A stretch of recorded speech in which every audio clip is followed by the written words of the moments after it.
entrance exit. For occupants at the VIP gallery, the main entrance and north and south VIP exits are available.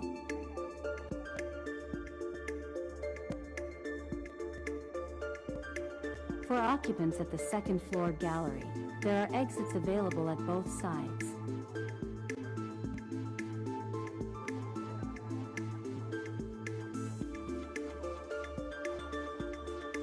For occupants at the third floor gallery, there are available exits at the east and west sides.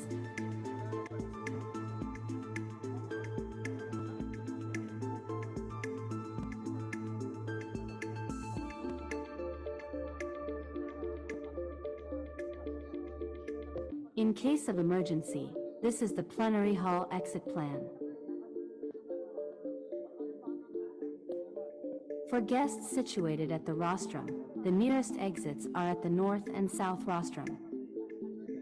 For occupants at the first floor and front rows of the VIP gallery, the north, south, and main entrance exits are available. For occupants at the VIP gallery, the main entrance and north and south VIP exits are available.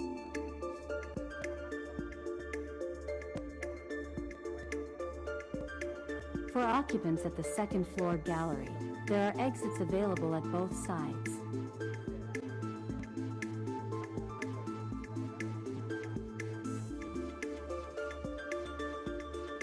For occupants at the third floor gallery, there are available exits at the east and west sides.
Hearing is resumed. And Committee Secretary, please acknowledge the resource persons and guests present today from the Department of Social Welfare and Development. Magandang umaga sa lahat. The House Committee on Appropriations would like to acknowledge guests, resource persons from the Department of Social Welfare and Development, headed by its Secretary, Secretary Rex Gatchalian. We have also Yusek Adonis P. Solit, Undersecretary for Policy and Plans Group, Yusek Edward Justine Ordin, Undersecretary for General Administration and Support Services Group, Yusek Monina Josefina Romualdez, Undersecretary for Operations, Yusek Diana Rose Cahipe, Undersecretary for Disaster Response Management, Yusek Denise Florence Bernos Bragas, Undersecretary for Standard and Capacity Building, Yusek Wilma B. Cabrera, Undersecretary for Poor Peace, Yusek Eduardo M. Punay, Undersecretary for Innovations, Yusek Alan Tanhusay, Undersecretary for Inclusive and Sustainable Peace, Yusek Fatima Aliyah Dimaporo, Undersecretary for Legislative Liaison Affairs, Yusek Ruina Nina Taduran, Undersecretary for External Affairs. We have also ASEC Irene Dumlao, Assistant Secretary for Legislative and Liaison Affairs. We have also ASEC Janet M. Armas, Assistant Secretary for Standard and Capacity Building, ASEC Florentino Wayuloya, Assistant Secretary for Operations, ASEC Maria Evelyn Macapobre, Assistant Secretary for Poor Peace, Assistant Secretary Marites Maristela, Assistant Secretary for NHT SPR, ASEC Juan Carlos Marquez, Assistant Secretary for Policy and Plans Group, ASEC Janus Sidayao, Assistant Secretary for Finance, ASEC Ada Colico, Assistant Secretary for Operations, ASEC Ladir H. Brengas, Assistant Secretary for Innovations. We have also ASEC Julius Ezequiel Gorospe, the Chief Information Officer. And we also acknowledge the head of the following agencies: Executive Director Ed Angelo Tapales, Director CWC, Council for the Welfare of Children. We have also Executive Director of the National Authority for Child Care, Executive Director Hanila Estrada, Executive Director of the NCDA, Juvenile, the National Council on Disability Affairs, Executive Director Joniro D. Frajeras. We have also Executive Director Tricia Claire Oco of the Juvenile Justice and Welfare Council. We have also the Secretary of the National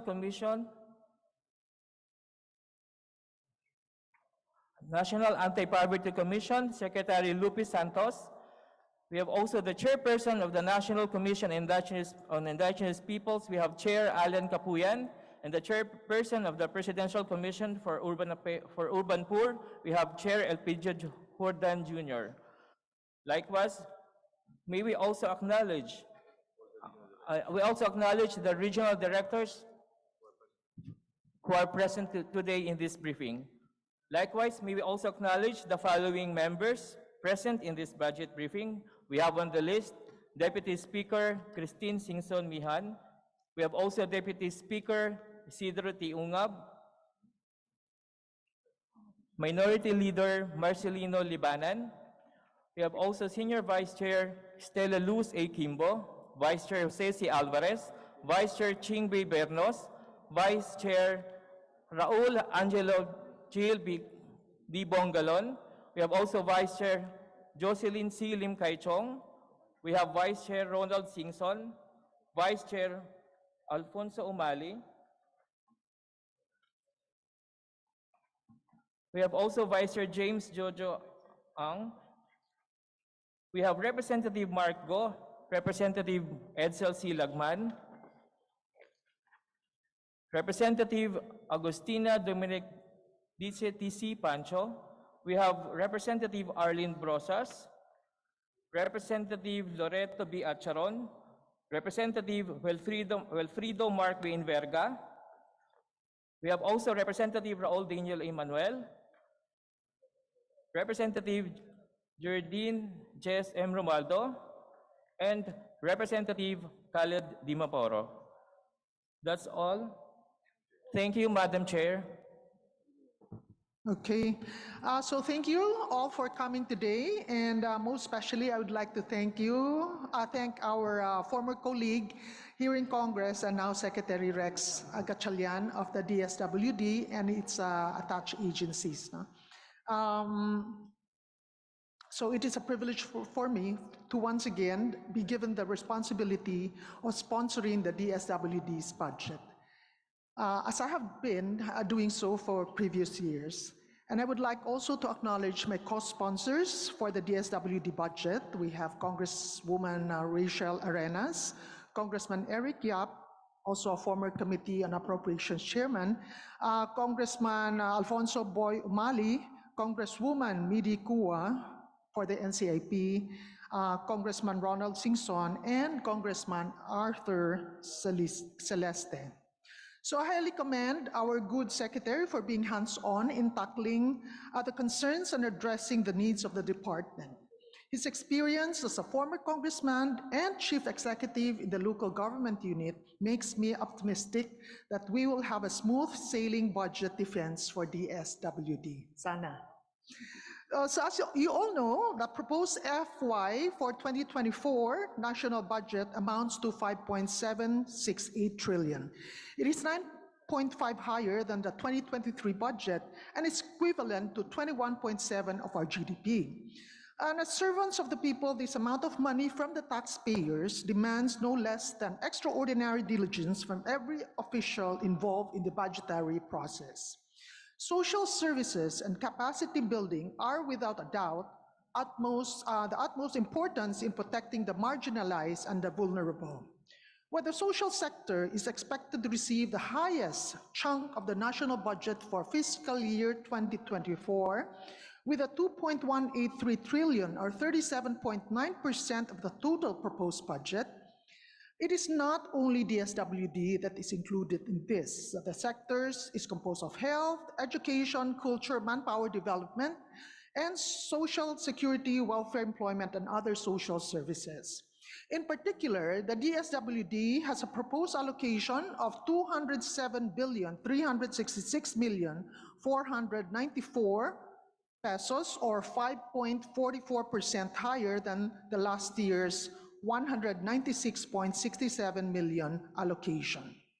So in his budget, the President has identified as part of his priority program the social pension for indigent senior citizens and the Pantawid Pamilya Pilipino program of the 4Ps. I have noted here that 49.8 billion will be provided as support for our vulnerable elderly population, or almost double the amount of the current year. And this is a result of our efforts here in Congress in pushing for the enactment of Republic Act 11916, which introduced an additional 500 pesos to senior citizens' monthly pension, so bringing it up to 1,000 pesos. 4Ps has an allocation of 112.8 billion and will benefit an estimated 4.4 million households. The Protected Services for Individual and Families in Difficult Circumstances has a proposed allocation of almost 20 billion to provide financial assistance to nearly 3.9 million individuals and families. And the Sustainable Livelihood Program is to receive 5.6 billion to support household beneficiaries through the DSWD Micro Enterprise Development Track, or the Employment Facilities Track. So as we deliberate this budget, let us ensure that DSWD will be able to provide enough social protection that is responsive to reality. We must be able to justify this amount of appropriation and augment if it is necessary. It must address the needs of the public without compromising fiscal prudence. So with this, Secretary Rex Gatchalian, you may now proceed with your presentation.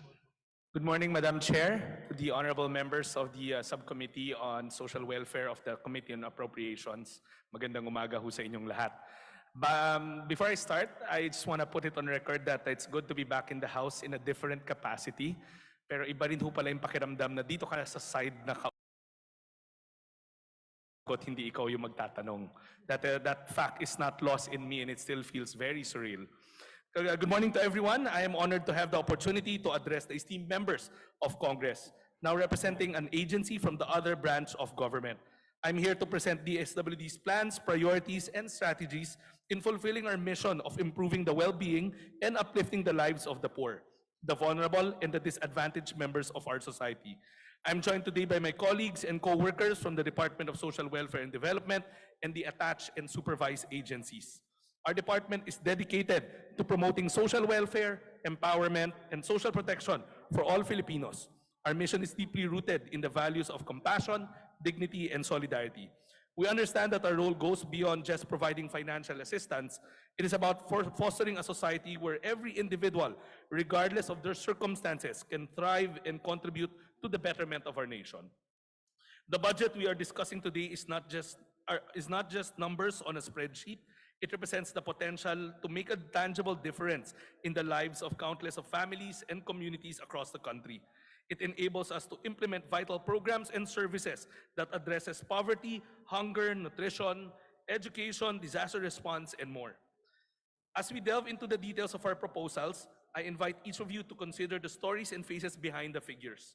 Every peso allocated has the potential to spark positive change, to always look after the best interests of the child, to provide families that means to overcome adversity, or to give our elderly citizens the care and respect they deserve. I'm ready to answer your questions and engage in constructive dialogue, how to effectively allocate our resources to maximize their impact. Your guidance, scrutiny, and collaboration are essential as we navigate the complex landscape of social welfare and development in our nation. I'll be presenting the agency's overall performance with a breakdown of the overall fiscal and financial performance for 2022 and the first semester of 2023. The DSWD has several programs and sub-programs under the 5 organizational outcomes indicated in the General Appropriations Act.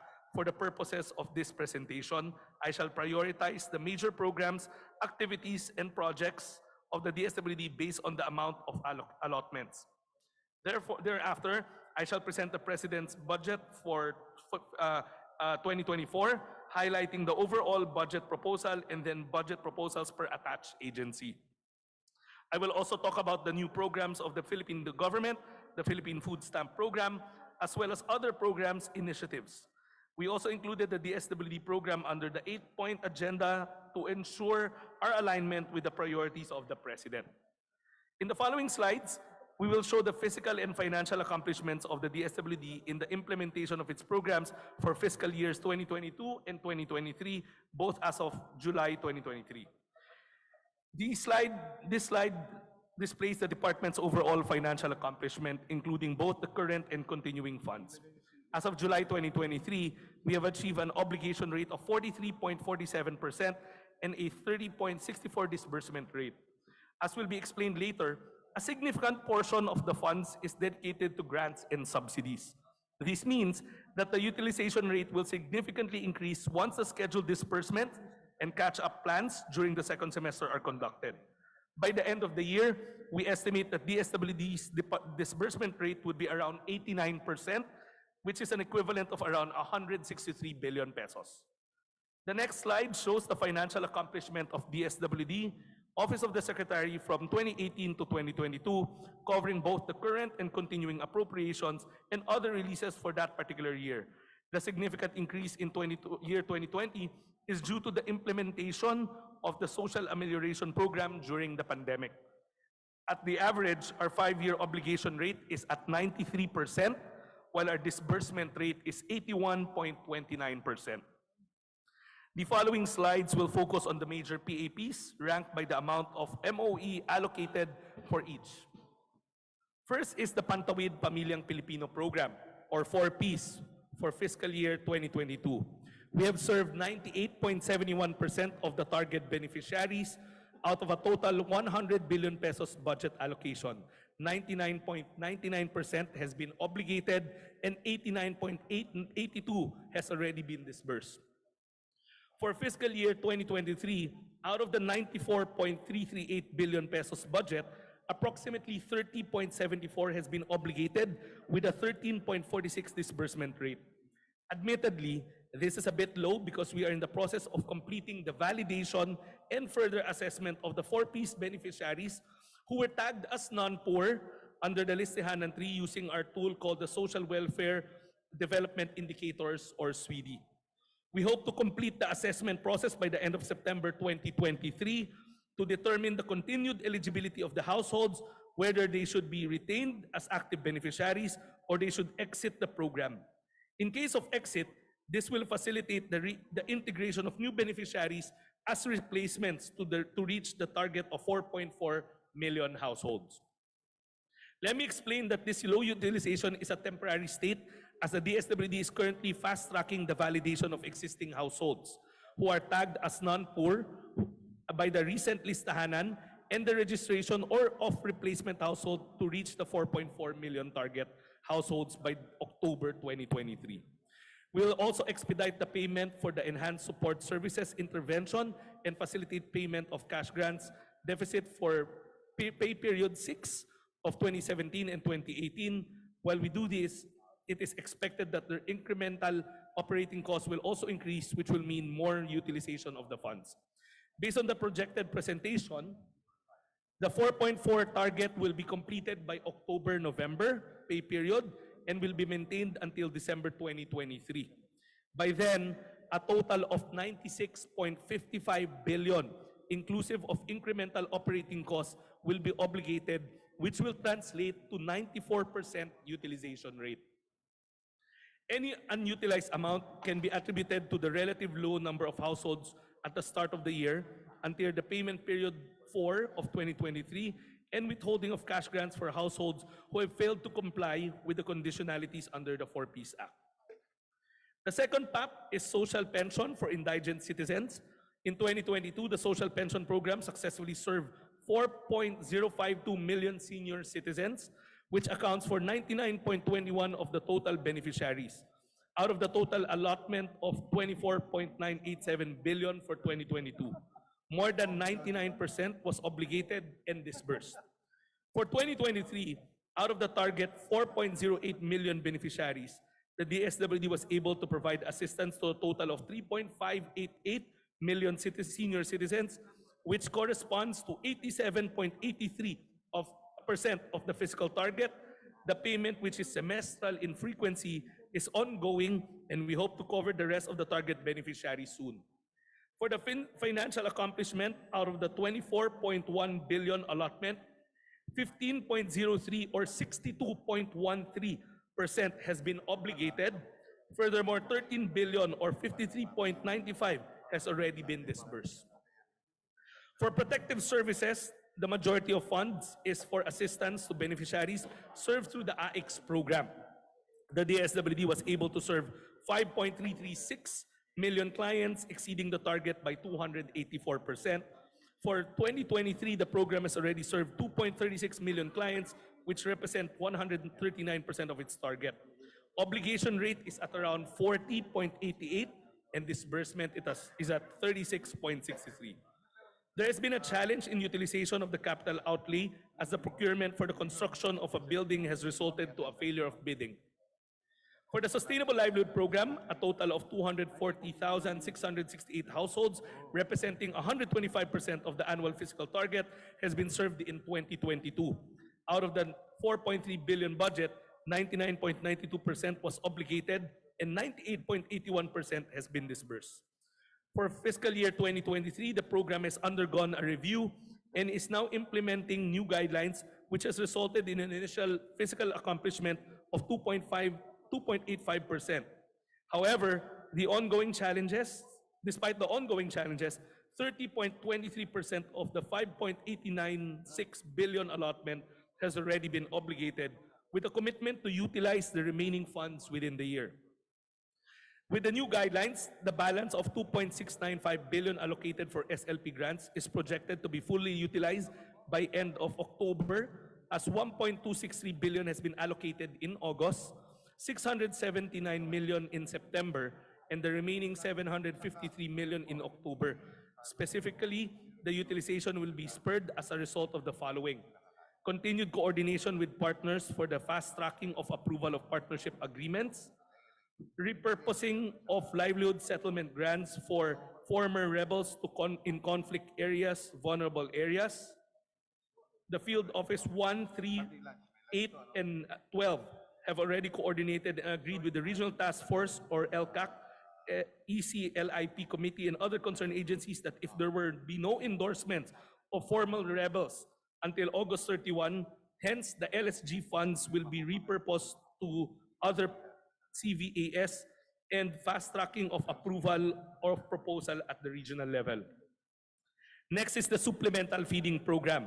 The 12th cycle covered by the recent concluded school year 2022-2023 achieved a 99.80% of its 1.936 million targets as of July 31, 2023.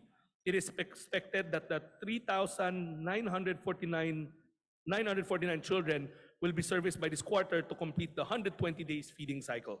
Moving forward, the 13th cycle, which covers the school year 2023-2024, the feeding program is set to begin in September 2023 in accordance to the school calendar.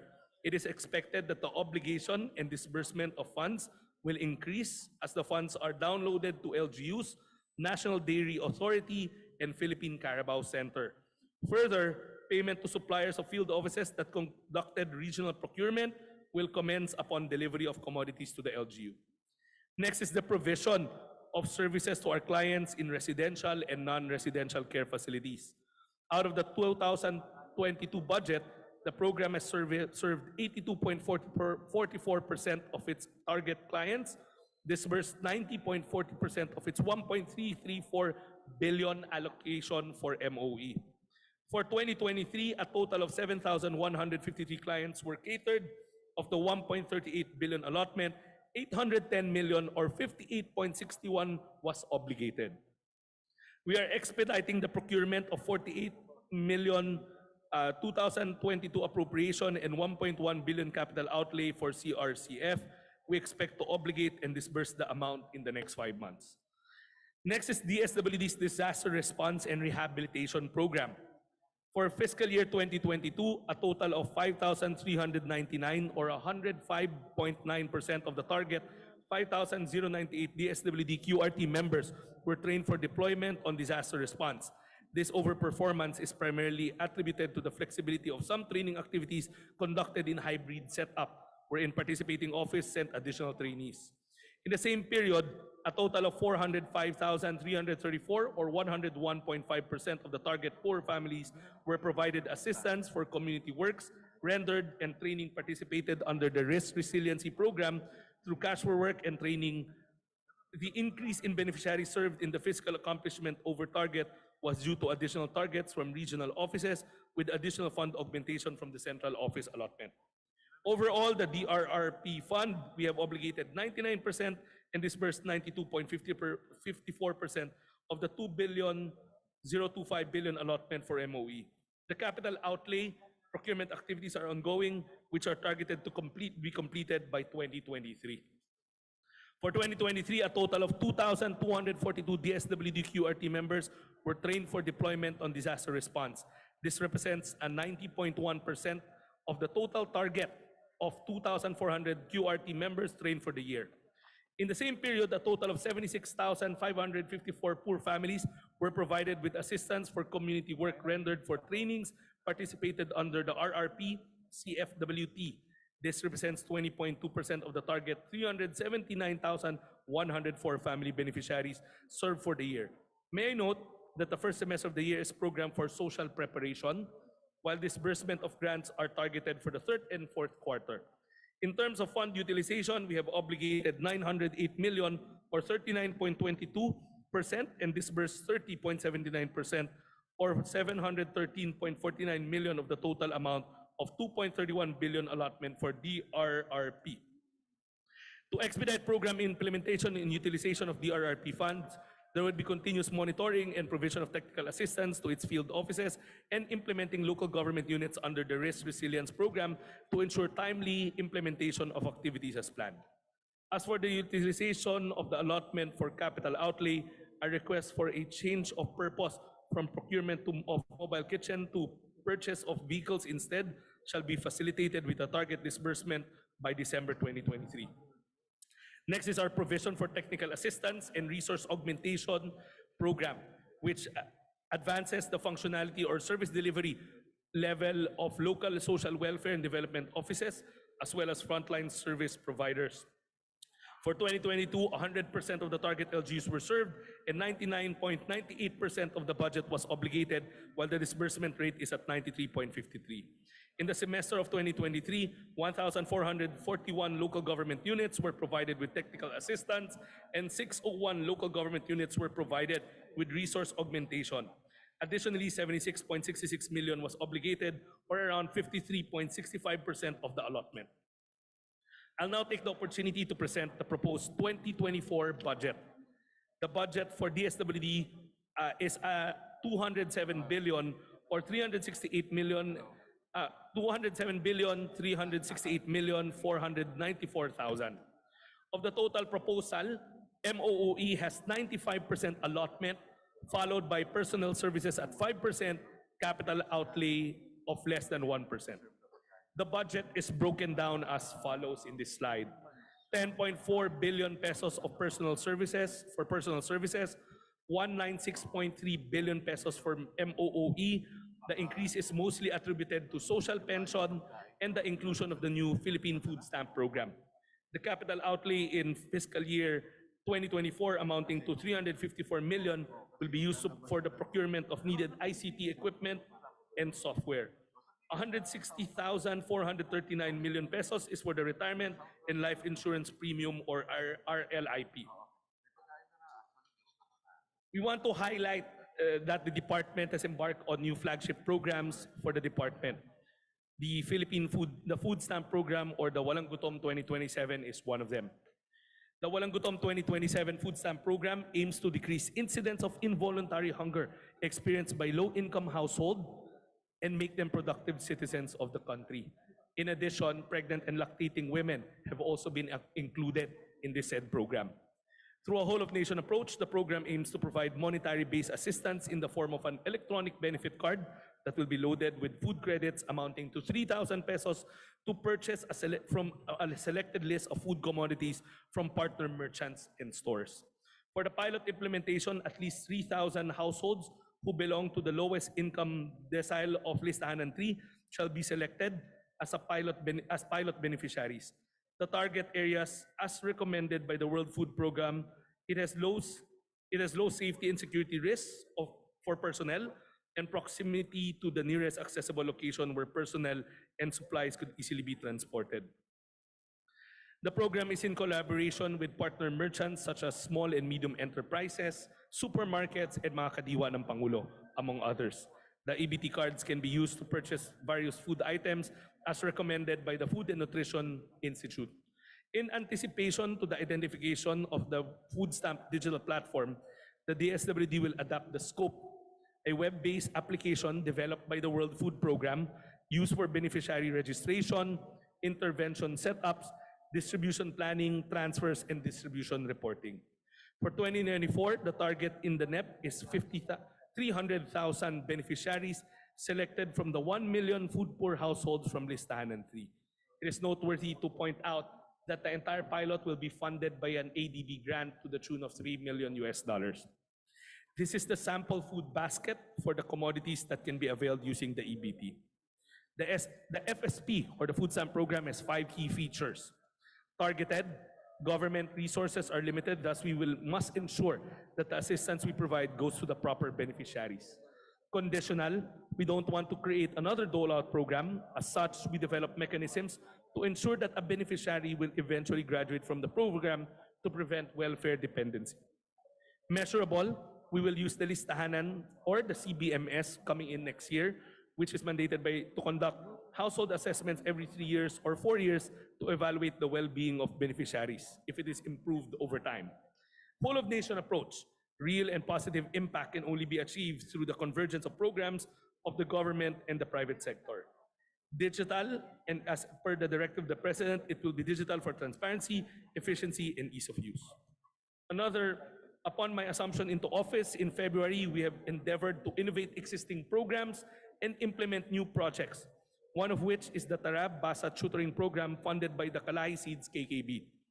This is a holistic social welfare and development model that creates a learning ecosystem where college students will be capacitated and deployed as tutors and youth development workers. As tutors, they will teach children who are struggling to read or are non-readers. The youth development workers will conduct parenting sessions with parents or guardians on the care of protection of children and guide them to be the first teachers at home or the nanay-tatay teacher. This program is a reformatting of the educational assistance of the department and is on its pilot run. As of August 8, 2023, the DSWD together with DepEd has trained 3,989 tutors out of the 6,388 target tutors. This is currently being piloted in partnership with the universities listed above. Next on our innovation program is Oplan Pag-abot. The Pag-abot program is a convergence of PAPs of the department, such as the protective services for individuals and families in difficult circumstances, comprehensive program for street children, services in residential care facilities, and the Kalahi Seeds, to complement each other of families in a more holistic approach. Prior to the conduct of the actual reach-out profiling of individuals and families in street situation is being conducted round the clock by the Oplan Pag-abot team. During the reach-out operation, individuals and families were admitted to the designated processing center where meals and antigens are provided and administered. The Oplan Pag-abot social workers also perform intake and assessment. Appropriate interventions were determined, processed, and provided. Furthermore, biometrics and photo capturing are being facilitated at the processing center to support the issuance of Pag-abot identification cards to individuals and families living in street situation that were reached out. Case management using a multidisciplinary approach is conducted to ensure the provision of aftercare services towards the full reintegration of clients in the community. The following slides will show where the DSWD plays a key role in achieving the President Bongbong Marcos's 8-point socio-economic agenda. Under the agenda of ensuring food security, the Enhanced Partnership Program Against Hunger and Poverty will contribute to the national government's effort in addressing hunger and poverty through synergy and convergence of essential services of participating EPA partners directly benefiting the poor sector of the country. To ensure that we address the challenges in health, specifically the issue of nutrition, the Philippine Multisectoral Nutrition Project, which is a project co-implemented with the Department of Health, is envisioned to increase the simultaneous utilization of a package of nutrition-specific and nutrition-sensitive intervention programs to improve behaviors and practices known to reduce stunting in targeted local government units. Under the agenda or strengthening social protection, the following programs and projects will boost the country's human capital and reduce poverty and vulnerability of our people, especially the poor and marginalized. Among these are the National Household Targeting System for Poverty Reduction, Pantawid sa Pamilya Program, Sustainable Livelihood Program, and the Kalay Seeds Program modalities. To continue, the services for residential and care-based clients, supplementary feeding program, social pension for indigent senior citizen, implementation of the Centenarian Act, protective services for individuals and families in difficult circumstances, which includes the AICS, Assistance to Persons with Disability, comprehensive project for street children, street families, and IPs, especially the Badjaos, the Bangon Project. Included are also the following social protection programs for adolescent mothers and their children, services to displaced people or the deportees, recovery and reintegration program for trafficked persons, disaster response and rehabilitation program, national resource operation, quick response fund, and the implementation of the Pamana program lodged under the department. The following slides will show the project budget proposal of the 3 supervised agencies and 4 attached agencies of the DSWD. The proposed budget, including the attached agencies, is 209,927,561,000. This slide shows the breakdown per attached agency and supervised agencies. The details will be in the next slides. For attached and supervised agencies, it is worth noting that most of them have decrease of budget for 2024. Only PCUP and NCIP have minimal increases in their budget. Shown here is the summary of financial performance of the 7 attached agencies and supervised agencies for fiscal year 2022 as of July 31, 2023. The next slide shows, on the other hand, the financial performance of the first semester of fiscal year 2023. In closing, I'd like to express my gratitude to the members of the House of Representatives for this opportunity to present our budget proposal. Your attention to the matters of social welfare and development reflects a shared commitment to the well-being of our fellow Filipinos. We in DSWD remain steadfast in our mission to uplift the lives of those who are most in need. We recognize that our responsibility extends far beyond the confines of a fiscal year or a budgetary cycle. Our dedication to creating a society that values the dignity and potential of every individual continues to drive our efforts. As we move forward, we are ready to engage in meaningful discussion, and we will take your insights, questions, suggestions to heart. We understand that the challenges we face are complex, and our solutions must be equally nuanced. Your partnership in this endeavor is invaluable, and together we can make a lasting impact on the lives of the marginalized and vulnerable. I assure you that the DSWD under my watch will be diligent in executing the budget allocations to achieve the goals we have discussed today. We will be transparent in our actions, ensuring that the resources entrusted to us are used efficiently and effectively for the betterment of our nation. Thank you once again for your time, attention, and dedication to the welfare of our people. Magandang umaga, maraming salamat ho. Thank you very much, Secretary Rex, and we also look forward to working with you, and I see a lot of new initiatives which this Congress is also very much willing to support. Madam Chair. Okay, Congressman Edsel Lagman. Madam Chair, just a short manifestation. On behalf of the 1st District of Albay and the Province of Albay, I wish to thank Secretary Rex Gatchalian and the DSWD family for immediate and continuing assistance to the Mayon evacuees, thousands of whom are still in evacuation centers because of the continuing volcanic aberration of the majestic Mayon volcano. I would like also to take this opportunity to commend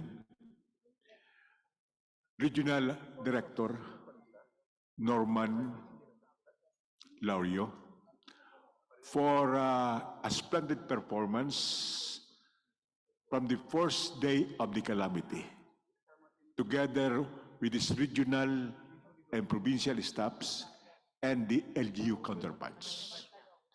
Madam Chair, calamities become more bearable with the laudable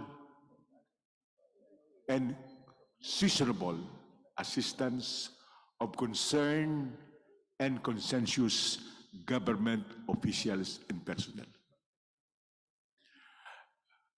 I would like to take this opportunity also to manifest my full support to the proposed budgets of the DSWD and its attached agencies, except NCIP. Thank you, Madam Chair, for this opportunity to manifest my thanks and support. Maraming salamat. Thank you very much, Kong Edsel, and your comments and manifestation is well noted. Anybody else who wish to make a manifestation? Madam Chair, I'd like to also register. Okay, go ahead, Secretary. The manifestation of in behalf of the DSWD, we sincerely appreciate the manifestation of the gentleman from Albay, and rest assured that we will continue to strive to provide for the immediate needs of our evacuees from Mayon. Maraming salamat po. Thank you. Anybody else who wish? Okay, Congressman Isidro Unga. Madam Chairperson, Madam Chairman, just an inquiry. We usually afford special courtesy here for former members of the House. Secretary Rex is a member of the Congress, 19th Congress, and my colleague in the 14th, 15th Congress, and 16th Congress. So matagal-tagal din natin kasama dito. Shall we go through the process of hearing his budget?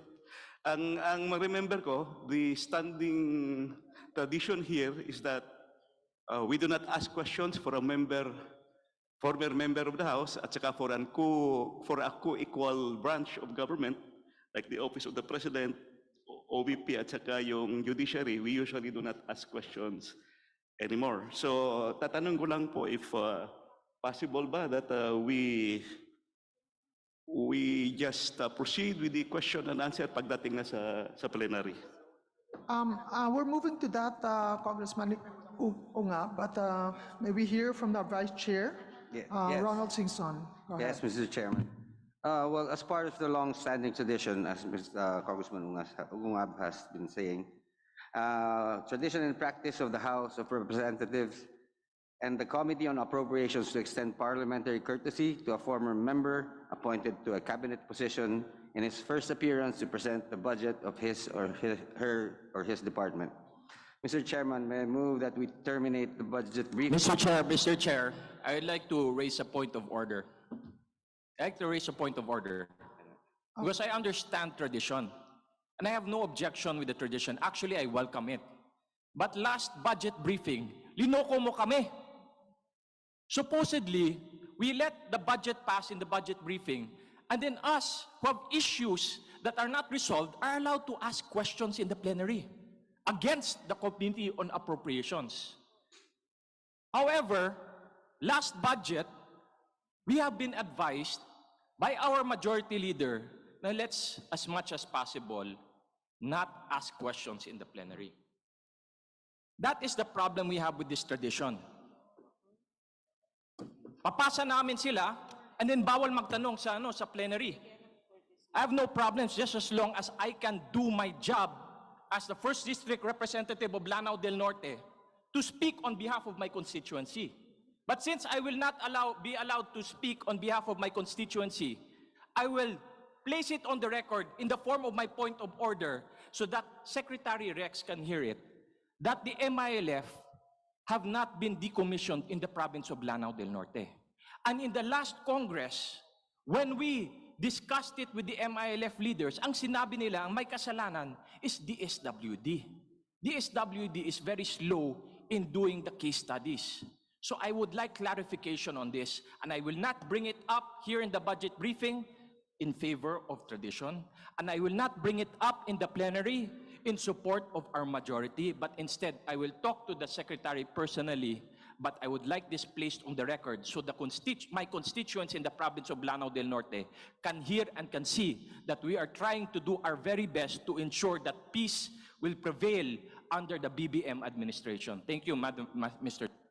That's well noted, Congressman Madam Chairperson. Demaporo. And if you need more time, you can always request for an audience with the Secretary. Madam Chairman, we respect and we understand the situation of the Honorable Dimaporo, but he already stated that all his comments are already included in the point of order, and we thank the Honorable Dimaporo for accepting that yes, there is a tradition, and just to inform this body, Secretary Rex is also the colleague of your father, T. Bobby, kasama namin sa 14th Congress. And I was just raising this because this is been a long-standing practice, a long-standing tradition in the House of Representatives. But that doesn't, of course, exclude members who wish to make a manifestation. But yung ating tradition naman is on the question and answer. We usually allow that nung first termer pa ako, second termer. In fact, I remember my colleague, Congressman Lagman, used to be chairman of the appropriations. chairperson, Josie Lim Kai Chong, was my chairperson of the Committee on Appropriations in the 15th Congress. And we allowed that in the so many years that is the history of this committee. So, yun lang po. I just, the gentleman from Marawi has raised a point of order, so I think the chairperson has to rule on that point of order also. Madam Chair, To make it clear, Mr. Chair, I have said what I needed to say, so I withdraw my point of order. And I support the motion of the chair, whatever it so may be. So, Madam Chair, since the point of order has been withdrawn, we request now the chairperson to rule on my request to proceed or not with the request for parliamentary courtesy to... Madam Chair, before we vote on the motion. Wait, there's no motion yet. We will ask Vice Chair Sison to proceed with the motion. Yes, Mr. Chair, Madam Chair, if I may proceed, because I was about to make the motion. And now, Mr. Chairman, may I move that we terminate the budget. Madam Chair. Madam Chair, may I comment? Madam Chair, I object. Madam Chair. Yeah, can I make the motion first before you object? Because there's nothing to object yet. I haven't made the motion. So, Mr. Chair, terminating na Mr. Chairman, may I move that we terminate the budget briefing of the Department of Social Welfare Development and its attached agencies. I so move, Mr. Chairman. I object, Do I hear any motion? So there's a motion here to object. Second the motion. Madam Chair, before we act on the motion, Yes, I'd like to Congressman put Romualdez. on record and manifest to support the manifestation of the Honorable Edsel Lagman for the determination of the SWD budget, except NCIP, Madam Chair, Your Honor. We will accept. So, Madam Chair, may I comment? May I comment, Madam Chair? okay, let me recognize first Congresswoman Pans Castro. So with due respect to our distinguished colleague, DS, so nag-object po tayo dahil although we respect the tradition of our of the House or the Congress, pero ito lang po yung panahon, Madam Chair, na pwede tayong makapagtanong personally doon sa mga agencies, especially the head of the agency. I have no personal na whatever. Pero sana magampanan din naman natin yung trabaho natin kasi ito lang yung panahon na tayo ay ito lang kasi yung panahon na makakapagtanong tayo. So kung wini-waive ng majority yung kanilang chance na magtanong, so yung minority, we have, kasi sinabi naman din ni Speaker, di ba, prioritize yung mga minority na gustong magtanong. So, nirerespeto po natin yung tradisyon, pero dapat din bigyan tayo ng pagkakataon na makapagtanong. Anyway, ito naman po ay para din dun sa ating na mga policy, yung may kinalaman sa constituents, etc. I think naman, willing din naman ang ating former colleague, Secretary Rex Gatchalian, to answer some of our questions. Thank you, Yes, Madam Chair. Congresswoman, we're getting there, and there's a motion to object the termination, but so Congressman Singson, would you do a Madam Chair, motion? Madam Chair, Madam Chair. In view of that, hold on, please. Excuse me. In view of that, I withdraw my motion for approval pending the. I wish to interpolate, the Madam motion Chair. to terminate, and we will listen to the objections. Yes, so there's a motion to withdraw his motion to terminate, and so at this point, we will accommodate the minority members to proceed with their questions or interpellation. Madam Chairman, this is not an objection to the objection. But I'd just like to manifest that these questions that was being allowed to accommodate the minority should not set a precedent as to the objection to the tradition, practice of this House. The tradition still goes on, and as I have said earlier, we usually allow some manifestations if they would want to do so. What I mean is that this House is getting stronger through our traditions. I beg to disagree to say that sometimes the tradition will need to be changed or so whatsoever. So I believe that I just want to manifest that if this committee will allow questions, this should not set a precedent to change the tradition of the House that we give due parliamentary courtesy to former members of this body who joins the executive department. Thank you. That's duly noted, Congressman Ungab. So right now, we are giving actually preferential treatment to our minority members. So for their manifestation. So we start with Representative Marisa Magsino. And yes, we have 3 interpellators from the minority, and I would like to state this. Representative Marisa Magsino, Deputy Minority Leader Franz Castro, and Representative Raul Manuel. And after that, we will now move for the termination. And Arlene as well. Arlene, sorry, Congresswoman Arlene. And then after that, we will move for the termination of the... So may we call on Representative Marisa Magsino? Yes, thanks so much, Madam Chair.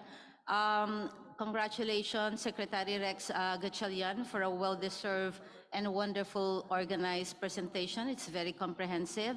Being an assistant minority leader, I have to do our job.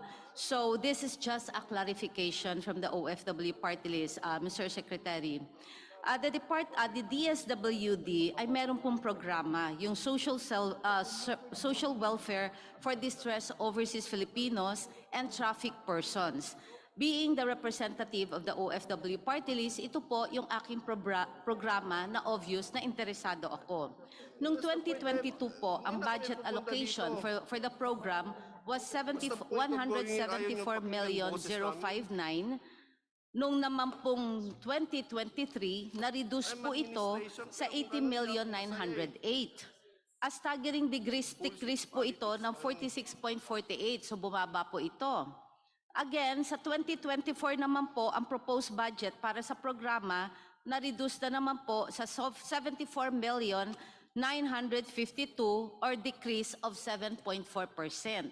Ang tanong ko po, ano po ba ano ang reason sa consistent decrease sa funding ng programa, especially from 2022 to 2023? Yung po ba ay dahil sa epekto ng COVID-19 in terms of repatriated OFWs, or ito pong 2022 at 2023, period na po kasi ito ng recovery from the pandemic, at saka marami na po na repatriate from their host countries.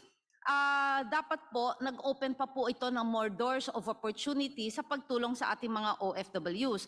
I hope hindi po nada-downplay yung significance ng recurrence incidents ng human trafficking at abuses committed po against our OFWs. Ang tanong po, may I be provided the data on the following indicators ng programa po natin ng 2022 for the first half of 2023? First, yung number po of distressed undocumented or traffic OFWs provided po ng inyong opisina sa DSWD with our social welfare services. At number 2, yung number po ng OFWs reintegrated by DSWD to their families and communities. Very important po ito sa akin dahil ito po ang sektor na nire-represent ko, Mr. Secretary. Madam Chair, thank you. Before I start, I would like to put it also on record that the department and I myself will make myself available to the good Congressman Dimaporo for his to clarify and to make sure that his concerns are addressed. The good Congressman has a point, and we will see to it that all of those details are addressed in my capacity as Secretary. Now, in pursuant to the questions of the good Congresswoman Magsinok, Madam Chair, hihiwalayin ko ho kasi the question is lumped. When it comes to distressed overseas Filipino workers, that was segregated and given to the DMW already. So meaning, anything pertaining to distressed overseas Filipino workers, unti-unti na hong nailipat, including our polo officers. All of those functions have been given to DMW because of their the creation of a new department together with its new mandate. So we will gladly furnish you the data that you want to show that while our budget has been decreasing when it comes to dealing with distressed overseas Filipino workers, the DMW has been assuming that responsibility to include the reintegration of distressed OFWs. Now, on a second note, hiniwalay ko ho naman yung usapin ng trafficking. That's a very different field altogether. The trafficking budget of the department still stands what it is, as I mentioned, but that is into the reintegration of victims. When it comes to the prosecutorial, the law enforcement side of it, we are all part of the IACAT, or the interagency body that deals with such issues, but it's been segmented. The prosecutorial, the law enforcement side have been given to the DOJ, while the reintegration, the rehabilitation, reintegration, and of the victims of human trafficking ang nasa amin naman po. Likewise, we will gladly furnish your office a copy of the said budget for reintegration that is embedded in the DSWD. Madam Chair. Go ahead. Yes. Maraming salamat, Secretary. Mr. Secretary, the very reason why I'm asking this, because we, the OFW party list, is only receiving what is our regular budget. And to think, kami po ay party list, kami po ay nationwide at buong mundo. So the very measly budget that we are receiving is not enough for our constituents. Ngayon po, Mr. Secretary, as representative ng OFW party list, ang mga senior citizens po natin ay meron pong special place sa ating advocacy. Dahil for every Filipino family, definitely na OFW, may member po ito na senior citizen. Yung respect po dito sa ating mga DSW allocation for the senior citizens, meron po tayong 25,296,496 for the social pension of indigent senior citizens to be used po sa pagbabayad ng 500 monthly stipend para sa ating mga senior citizen. Ang proposed budget po for 2024, na-increase po ito ng 49,807,085 owing sa increase po ng monthly stipend from 500 pesos to 1,000 pesos per senior citizen. However, ito pong 2023, ang DSW also has an unprogrammed fund under the Special Purpose Fund in the amount of 25 billion pesos. Also, for the social pension of indigent senior citizen. Ang tanong po, can the department confirm this? And am I correct that two funds I mentioned for the social pension of indigent senior citizens are two separate and distinct funds po? Madam Chair. Madam Chair, first of all, we share the sentiment of Congressman Magsinok that we really have to take care of our senior citizens. For the incoming year, the budget was doubled because we are now going to implement, and everything has been programmed. The entire 1,000 pesos for the 4 million plus senior citizens have been programmed. But this year, it is not distinct, but rather, like other unprogrammed funds, there is a special provision in the budget that it can only go through the department once the following has been met. A, excess revenues. B, new revenue collections. And C, approved loans from foreign assisted projects. If I can give an analogy, parang may gas tank and we are waiting for the gas to come down. But yung gasolina na ipapasok sa gas tank natin para mapatakbo yung programa ay naaayon doon sa mga binasa ko ho that are provisions of the GAA. Madam Chair. Madam Chair. Go ahead. Thank you. So, Mr. Secretary, I'm fully aware na meron po itong provision sa ating pong utilization. Kung ang DSWD po dineclare that they are availment of the unprogrammed fund ng social pension for indigent senior citizens due to the conditions for this use, bakit po nagamit ng DSWD ang unprogrammed funds sa kapit-bisig laban sa kahirapan and for support for infrastructure projects and social program in the amount of 24,434,831 as reflected po sa budgetary adjustments po ninyo ng 2022. Madam Chair. First of all, Madam Chair, that is correct, meron ho tayong mga bagay na dapat ma-fulfill, and it is not the department who will declare na may availability of funds but rather DBM. Now, when it comes to kapit-bisig or kalahi seeds, it falls under letter C. These are pre-approved foreign assistant projects. Years ago na ho itong kalahi seeds. If I'm not mistaken, it's more than a couple of decades already. So the loan profile is there. So meaning it satisfies letter C. But that loan is only for kalahi seeds. And that's why kaya ho natin, meron hong unprogrammed na dinideclare ang DBM for this program called kalahi seeds. Madam Chair. Madam Chair. Go ahead. Okay. So, ang truth po, DSWD can use the unprogrammed funds even without complying sa required condition po nito. Is that correct? No, ma'am. Let me just again reiterate. One, it's DBM that will say if the unprogrammed fund, there are available unprogrammed funds for specific sub-projects of the department. But in this case po, nagkaroon ng readjustment for kalahi seeds because there is a back-to-back loan that is funding kalahi seeds. So for that particular project, meron po ng available funds and DBM downloaded it to the department based on the loan provisions that we contracted with the World Bank to finance kalahi seeds. But for the senior citizen po, wala pa hong available funds. In fact, I went to see the good secretary of DBM and she's also very sympathetic to the plight of our senior citizens. So she was hoping that A, baka magkaroon ng excess revenues, B, magkaroon ng new revenue collections. And we are still hopeful na sana this coming Burr months magkaroon po. Thank you, Madam Chair. Thank you, Mr. Secretary. Thank you very much. Now let's move on to Deputy Minority Leader Franz Castro. Thank you, Madam Chair. Magandang umaga po, Secretary Rex Gatchalian, my former mayor. Actually, na-miss na kita, Mayor. Anyway, siguro hindi naman ito kailangan sagutin ng Secretary o ng DSWD, pero tatanungin ko din ito sa Office of the President. So nabigla ako dun, siguro tatanungin first muna, totoo po ba na merong 10 USECs and 21 ASECs sa ngayon sa DSWD? Madam Chair, let me just put it in proper context.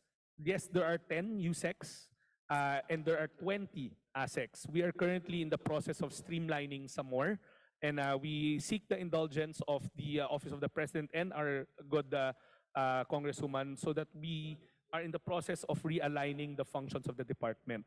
But let me also just point out that the department had 11 undersecretaries, and that of the 11, these were all funded and went through the proper process as stated. But again, we are in the process of streamlining, realigning our functions to see to it that we are compliant with all the provisions of the mandate of the department. Yes, Madam Chair. Thank you, Mr. Secretary. Kasi nabigla lang ako, no? 10 USECs. O sabi niyo po, 11 dati, naging 10. 21 ASECs. Kasi parang ito lang yung agency na may ganon karaming mga ASECs and USECs. Parang, kumbaga, sa laki, no? Mas malaki ang DepEd kung sakali. At napakalaki nito na mga executives.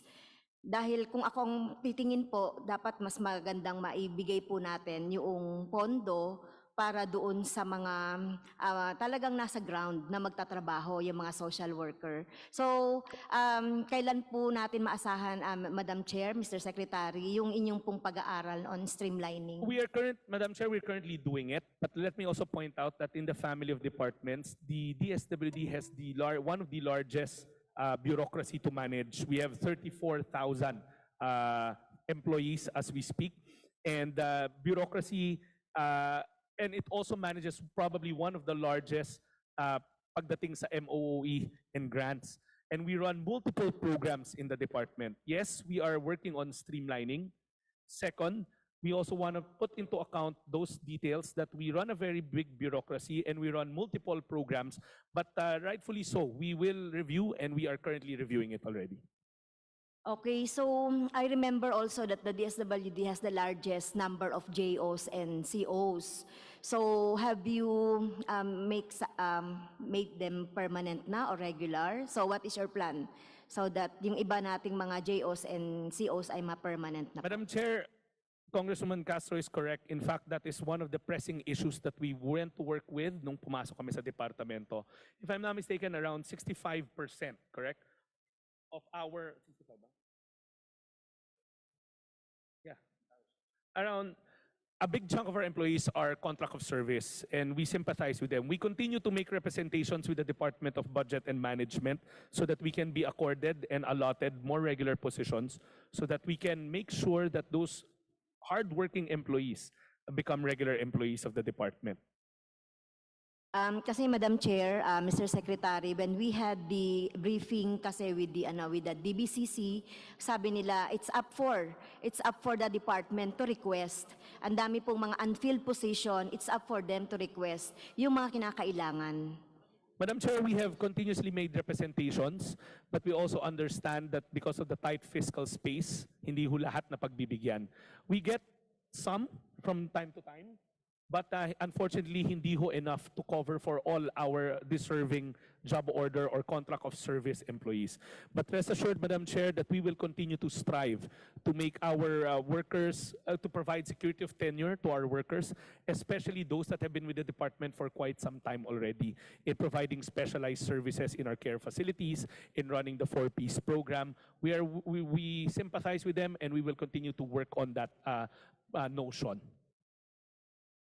Just inform din, Madam Chair, Mr. Secretary, no, meron din tayong pending na bill dito, no, para ma-permanent yung ating mga JOs and COs. So may ganun po na bill. Anyway, I'll go on to my next. Tungkol ito, Madam Chair, sa aerial bombings and the impact to the children.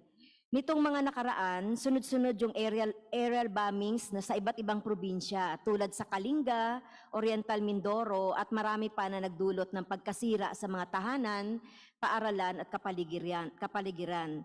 There were approximately 6 to 9 bombs that exploded 100 to 200 meters away from Gawaan Elementary School and its nearby mountains on March 9, 2023. At that time, 60 elementary students from grade 1 to 6 were taking classes. Alam ba ito ng Department of Social Service and Development, Madam Chair? Madam Chair, Congresswoman Castro, first off the bat, I don't have that data if our field office knows, but I would not be surprised if they do. I can get that data from you and provide your office accordingly. But let me also point out that the social welfare is devolved. The first line of defense will always be these MSWDs or the CSWDs. They have more foot on the ground, they have more boots on the ground. Remember, the DSWD cannot be omnipresent in all the municipalities and cities. We wish we could, but ang una ho talaga is the City Social Welfare and Development Office and the Municipal Social Welfare and Development Officers. They're in charge of the first to interact with their constituents. But the department does not preclude us providing logistical support as well if we have the necessary people on the ground. But we will look into that matter and provide you a full report whether or not alam na po kung alam yan ng department. But I'm sure alam po yan ng local government units concerned, and I'm sure that they provided the necessary interventions to make sure that the psychosocial well-being of the child is put on top of the list. Yes. Natin to, Mr. Secretary, kasi hindi lang ito nangyayari sa ilang lugar at nangyayari yan. sa iba pa ring mga lugar. And I know naman, very quick ang DSWD pag binigay natin yan sa national government. Kahit na devolved na yung function, ay kinikilusan pa rin natin. So asahan ko, Mr. Chair, no, yung report kaugnay nito, yung nagawa ng local DSWD dun sa mga nabanggit kong lugar. Kasi concern natin kasi yung mga bata. Madam Chair, just as a rejoiner, let me just reiterate that in those far-flung areas or GIDA areas, we normally don't have boots on the ground. Kasi napakalawak ho ng Pilipinas para magkaroon ho kami ng presence in every municipality or city. But what we do though is to capacity build our LGUs, especially those social workers nila, to make sure that they have the necessary tools or skill sets to be able to respond to these type of needs. We also regulate them and make sure that they are following the standards. As you saw ho kanina, one of these slides that I showed you was the capacity building slide where we have a very good utilization rate and a very good obligation rate. What we will provide you will be the report of our field office on those said bombings and to make sure that we incorporate the actions taken by the local social welfare and development offices that we have been capacity building. Madam Chair and Mr. Secretary, about adolescent mothers naman po, budget. Tumaas po yung bilang ng mga kabataan na nabubuntis. According to DOH, 2,299 girls aged 10 to 14 gave birth in 2021. So napansin natin na wala yatang proposed budget for 2024 para sa social protection program ng mga adolescent mothers and their children. Totoo po ba ito? Pwede po bang maipaliwanag? Madam Chair, there is an appropriated budget for this, although mas maliit lang nga siya than what we desired. It is lodged under the protecting psychosocial support and other interventions for adolescent mother and their families. Ang cumulative ho nito will be around 10 million pesos. Maliit po sa laki ng problema admittedly, and we would seek the help of Congress in hopefully augmenting this. But we also know that this is a multi-pronged approach. It is a multi-agency approach. When you look at the issues of teenage pregnancy, we have to look at, Madam Chair, the entirety of it. That not just one department is working on it, but other departments like the Department of Health and the other attached agencies of the respective departments are also looking into this. So it may sound small, but I know that if we put it together in a bigger macro point of view where all the departments working on teenage pregnancy are put side by side, I would assume that there would be a significant investment being made to this. Yes, thank you. Nandun pala sa Social Protection Program for Adolescent Mothers and their Children, and 10 million. Tama po kayo, 10 million. Maliit po ito, kaya susuportahan po ng kinatawang ito yung pagdaragdag ng budget para po dito. So, thank you po. So, next, about the solo parents. So, alam natin, Madam Chair, Mr. Secretary, yung mga solo parents, may batas po tayo under the LGU po yung responsible dito. So, are you monitoring po how is this law being implemented? Actually, Madam Chair, the department has been working closely with the Department of Interior and Local Government on this matter. In fact, one of the primary authors, Senator Hontiveros, has been checking on us regularly. On the side of the DSWD, again, we are pushing the DILG and working with the DILG to come up with the memo circulars addressed to the LGUs on the guidelines on crafting when to start implementing this. Madam Chair, Congressman Castro, I just want to put also as a footnote, being a former local chief executive, it will always be subject to availability of funds. We don't want to raise too much expectations, but I know that there are numerous LGUs out there who want to work on their solo parent programs, who already are working on the solo parent programs. So together with the DILG, we are awaiting the final guidelines to LGUs to be issued by the DILG, and correspondingly, we will be working and monitoring and capacity building our local government units in dealing and crafting with programs for solo parents. So ideally, Madam Chair, yung 1,000 no, na ibibigay nating ayuda para sa mga solo parents, that is with the LGU. Okay, so alam naman natin yung financial problem kung sakali ng mga LGUs. So merong halimbawa, Madam Chair, sa mga solo parent, yung parental leave, educational benefits, 10% VAT discounts on baby's milk, supplement, etc. Yung iba kasi, Madam Chair, Mr. Secretary, hindi nakakatanggap ng ganito. So baka pwedeng ma-monitor natin din para, di ba, gusto natin na maging sustainable at maging malusog yung ating yung ating mga babies at ang ating mga mothers. So are you having a monitoring scheme kaugnay po dito sa mga binanggit ko na benefits? Madam Chair, Excuse me, that will be your last question. Madam Chair, again, it's a loaded, fully multi-pronged menu that the good congressman read out. Yun that stuck out to me would be the leaves and all that monetary and non-monetary work-based incentives. Unfortunately, those are Department of Labor and Employment issues.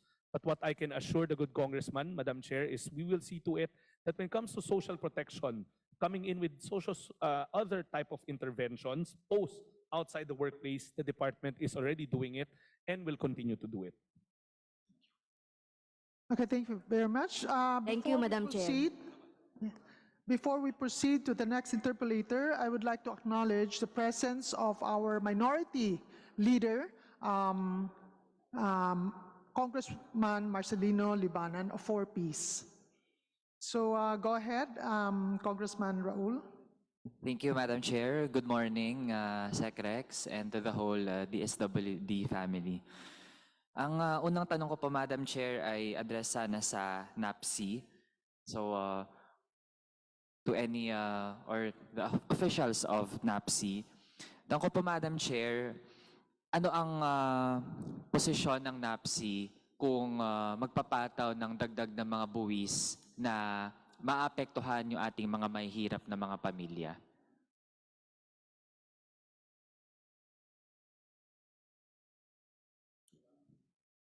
Chair, I will yield the floor to the NAPC Secretary. Lope Santos is around. Yes, you're recognized, Secretary Lopez Santos. Yes. Magandang umaga po, Madam Chair, Mr. Secretary.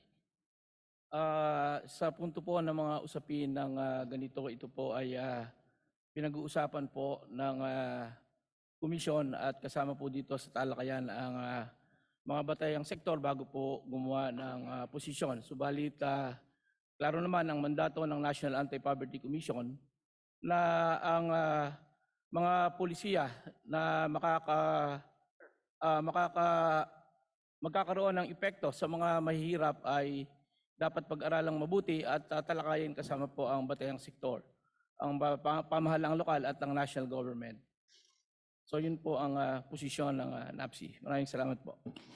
Madam Chair, I'd like to give NAPC another chance kasi po parang wala po ako narinig na stand doon dahil nga po ang lead agency sana to ensure na hindi lalong nababurden at nabibigyan nga natin ng assistance, di ba? Para makatayo din lalo yung ating mga mahihirap, yung NAPC. So again po, I'd like to pose the question.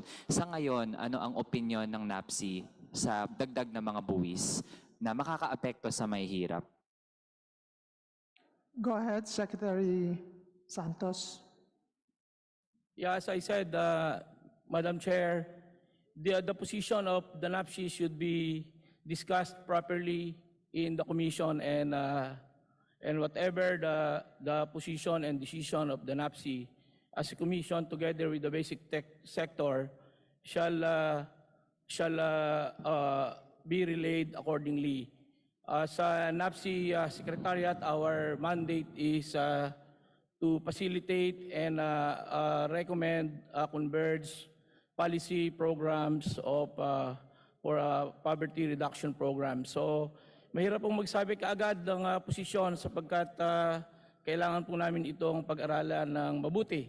Subalit ang proteksyon para sa mga hirap ay sisiguraduhin po ng NAPC na papanindigan po ito. Madam Chair, kaya po nais kong mahingan agad ng posisyon ang NAPC kasi nandyan na ang mga proposals for taxes na pwedeng pasanin ng mga mahihirap.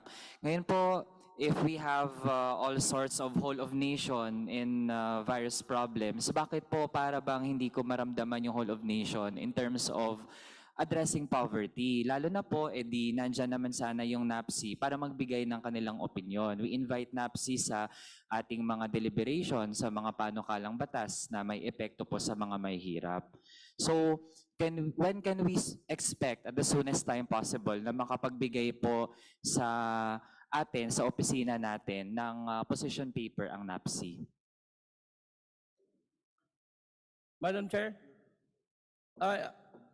ang NAPSI po ay aktibong lumalahok sa mga pagdinig dito sa Kongreso at kasama namin dito ang mga batayang sektor at kami po ay opisyal na nagbibigay ng mga posisyon sa mga panukalang batas. Kung meron bang mga panukalang batas dito, ito po ay aming pinag-uusapan at para po sa ito po ay daglian naming tutugunan. We have to review all the proposals. I just don't have the information right now of the proposed bills that are pending here and for discussion within the NAPSI framework and convergent platforms. But Madam Chair, we will send soonest whatever decisions or positions that we have at the moment. Madam Chair, ganito na lang po. I know I yielded the floor, but go the ahead. supervising agent department. Yes, go ahead. The good congressman can be assured that when the House of Congress calls for individual hearings on these proposed measures, we will see to it that the department, together with its attached and supervised agencies, will provide you the necessary position papers, but we would like to do it on a very specific manner rather than holistically saying new taxes. So if the good congressman has a couple of tax measures already in mind that he wants NAPSI or the department to comment on, we will make sure to submit those position papers either to his office or through the proper committee that is going to vet those measures. But on number two, the mother department, the NAPSI is always engaged in coming up with policy frameworks, but the department is the lead agency when it comes to fighting poverty. A couple of those initiatives that we showed a while ago are new initiatives that will go outside the box. Number one, to end hunger. At this point, we have 1 million Filipino families who are food poor. And that's why we decided to come up with a new intervention geared towards that very targeted segment. There are other interventions from the department, as mentioned in those slides, and I'm sure the good congressman will also be reading through them, and we will make ourselves available to an audience or through a meeting so that we can clarify the details of our other anti-poverty interventions from the mother department. Thank you, Madam Chair. Yeah. Madam Chair, ito po simpleng tanong na lang for me to end this topic and move on to another. Has the DOF consulted NAPSI or DSWD on its prospects of proposing taxes that can burden the poor? We are always consulted, and we continue to discuss and talk with them. In fact, ongoing po yung mga pag-uusap na yon. And I'm very sure that in all those measures that are being proposed or will be proposed, the lens of the poor, especially the most vulnerable, will always be taken into the picture before measures are proposed. Simulations are always run, and always tinitignan natin yung sa point of view ng ating mga mahihirap. Kaya lagi po kaming kinukonsulta. Okay, so it has na-consult po. Okay. Pangalawang topic po, Madam Chair, ay yung bulto ng mga assistance programs para sa mga former rebel surrenderies. I'd like to ask Madam Chair, for 2022, magkano po ang allotment for all these programs sa GAA at magkano na yung nagastos noong 2022?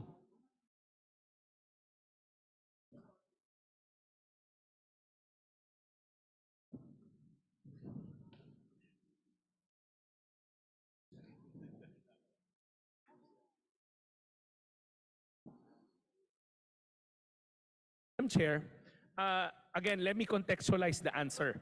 There are two types. Meron ho yung mga what they call decommissioning grants that are given, and those come from the OPAPRU, and they are just downloaded to the department because we have the boots on the ground. that can be located in the GAA provision of the OPAPRU. Pero ang nasa amin po are the reintegration, other support measures after they are given the grants. What happens next? So sa amin ho, meron kaming specialized program na sustainable livelihood program na under the Pamana program.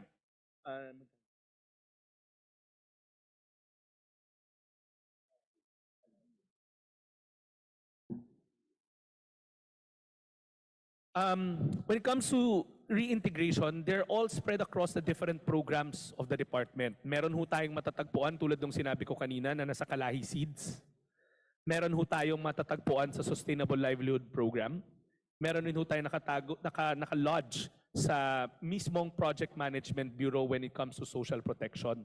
So these are the components or the tracks, and in fact, even in disaster management, funds are set aside for these vulnerable or conflict areas. For the Sustainable Livelihood Program, there's a track for our former militants or combatants, rather. Let me paraphrase that. For 2022, the financial allocation is 256,164,956.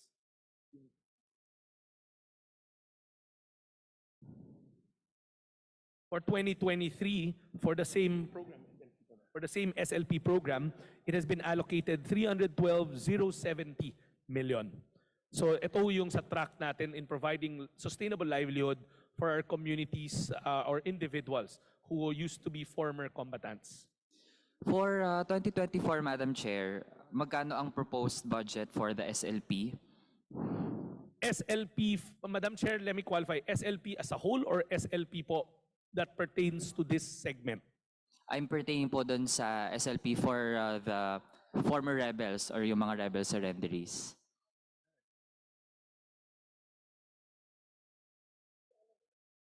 Okay, Yusek Alan, you're recognized. Thank you, Madam Chair. Dito po sa 2023, meron po tayong 228 million grants for EO70. And then for 2024, Madam Chair, let me take over. Yes. For this Go ahead. particular track for 2024, it's 223,752,040. Sorry, Madam Chair, can I ask that to be repeated? For the current...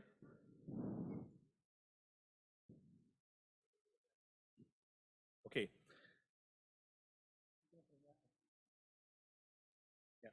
For the Sustainable Livelihood Program for 2024, for the former combatants, it's at 223,725,040. Okay. Madam Chair, I'd like to ask also, dahil ang SLP ay isa lamang doon sa maraming programs in line with the EO70 or in coordination sa NTF-LCAC. Nandyan din yung Pamana, Kalahi Seeds, SLP, pati yung meron pa pati Cash for Work, etc. No, Madam Chair, hingin ko na lang po as data request sa DSWD, lahat po ng yon, magkano yung budget from 2022 until yung proposal po for 2024, tas magkano din yung nagastos from out of the total budget allotted for those? Madam Chair, the department will gladly furnish the good congressman the data that's disaggregated for SLP and all those sub-programs pertaining to former combatants. Yeah. Madam Chair, ito lang po, specifically for 2023, kasi nasa Memorandum Circular number 2, series of 2022 ng DSWD na dapat ay merong monthly reports from the regional counterparts. So, meron po ba tayong ganitong compilation ng mga monthly reports ng pagkaka-implement ng ganitong mga programs? As in all programs, there will always be reports, lalo na in terminal reports, and we will gladly also, Madam Chair, furnish the good congressman the reports pertaining to these programs that he has mentioned na nakatuon sa mga former combatants po natin. Yes, our office and of course, yung committee, Madam Chair, would be glad to receive copies of those. Ang next question ko po, Madam Chair, ano po ang naging mga hakbang ng ahensya para ma-resolve yung usapin ng pagkakaroon kasi ng mga hindi naman talaga totoong surrenderies doon sa listahan, in particular sa e-clip tsaka sa livelihood settlement grants? Dahil po, ito naman ay part ng COA report noong 2020 na may mga listahan talaga na hindi verified, hindi ma-confirm kung totoo bang mga rebels yung mga iyon. So as part of improving the process or pagtitiyak natin na nagagamit talaga ng maayos yung pondo, ano po yung mga naging internal na pag-aayos ng DSWD?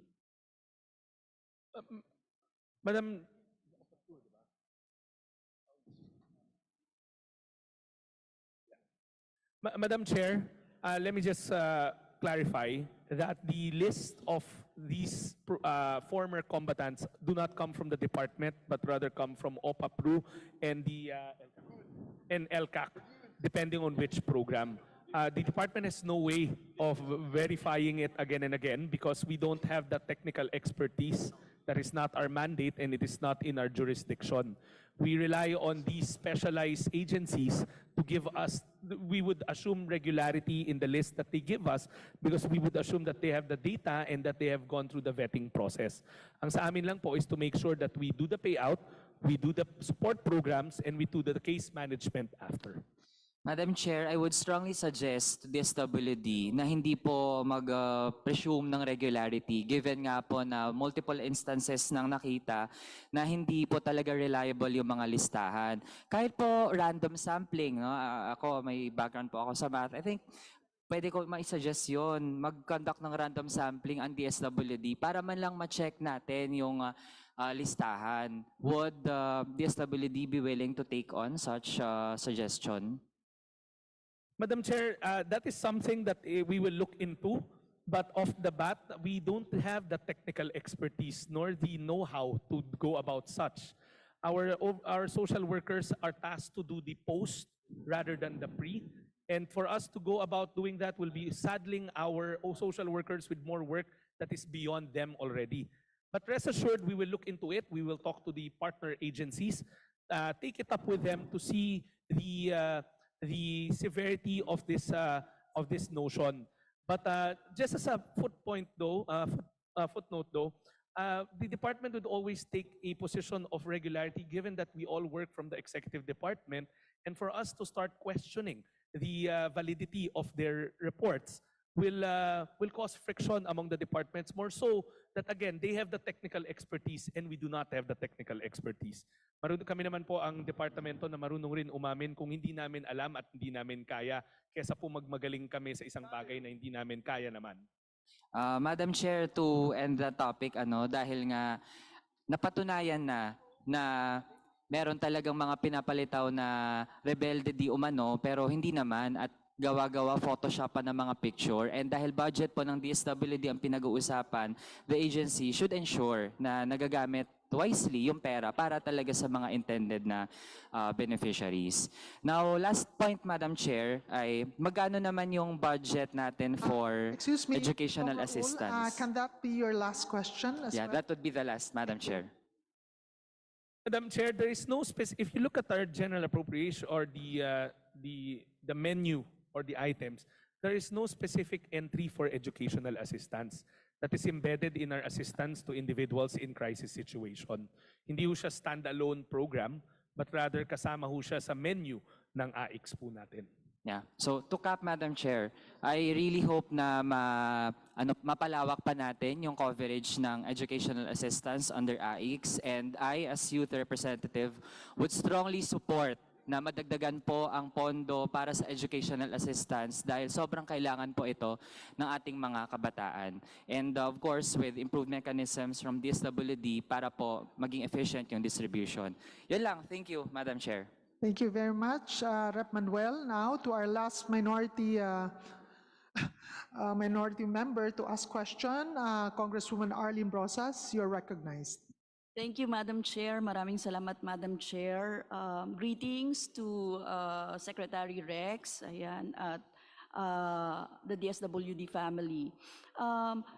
Madam Chair, I have questions on the 4Ps particular and the food stamps. Ano? Madam Chair, as of August 2023, ilan na po yung total number of the listed 4Ps members natin? Ano po yung naging proseso sa pagtatanggal sa kanila? Kasi may mga report na biglaan, walang paghahanda para sa mga benepisyaryo sa sinasabing pag-graduate at nagkagulatan, no? Hindi nila alam na wala na sa 4Ps. Yun po yung mga reports na nakakarating sa amin.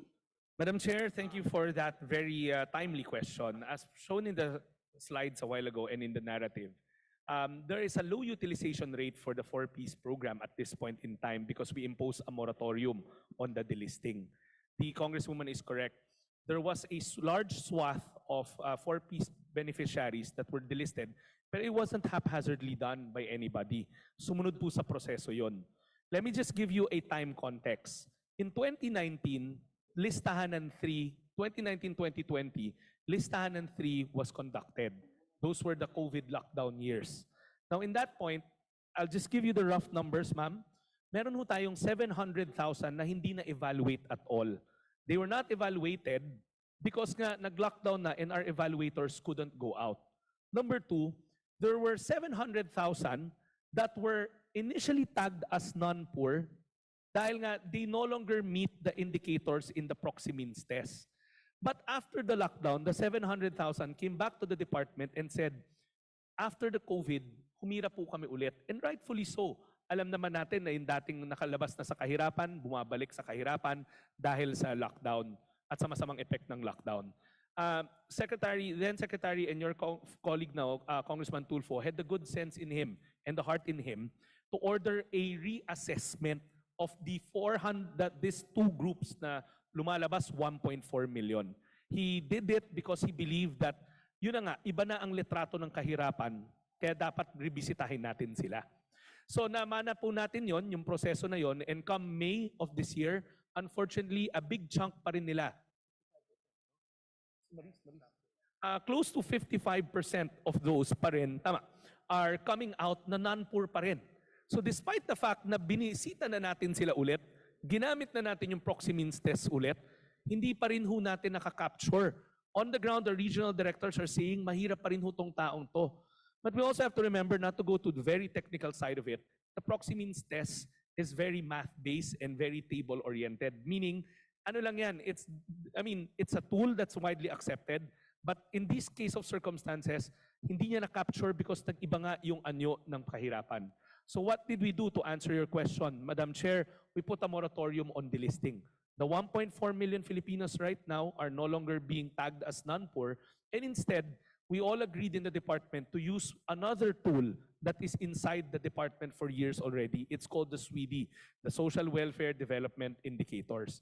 Ano ho ang SWD? Ang SWD po ay dinesign ng ating mga social workers years ago na may Procemeans siya, pero meron rin ho siyang case management na kasama. Ibig sabihin, it's a Procemeans test. Ang favorite line ko dyan, it's a Procemeans test that puts emotional coefficients to it. May puso ho siya.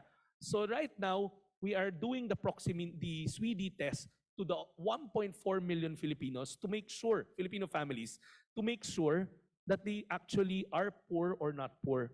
And that's why in my presentation earlier, we said, antayin po natin na umabot ang end of September, which is the deadline, and that's where we will be able to give you a full idea kung ilan pa ho ang madidilis. Pero right now, wala ho tayong dinilis currently because nga we found out that Procemeans test is not capturing the true essence of poverty post-COVID. Yes, thank you very much, Secretary, Madam Chair, for clarifying that na nakamoratorium, right?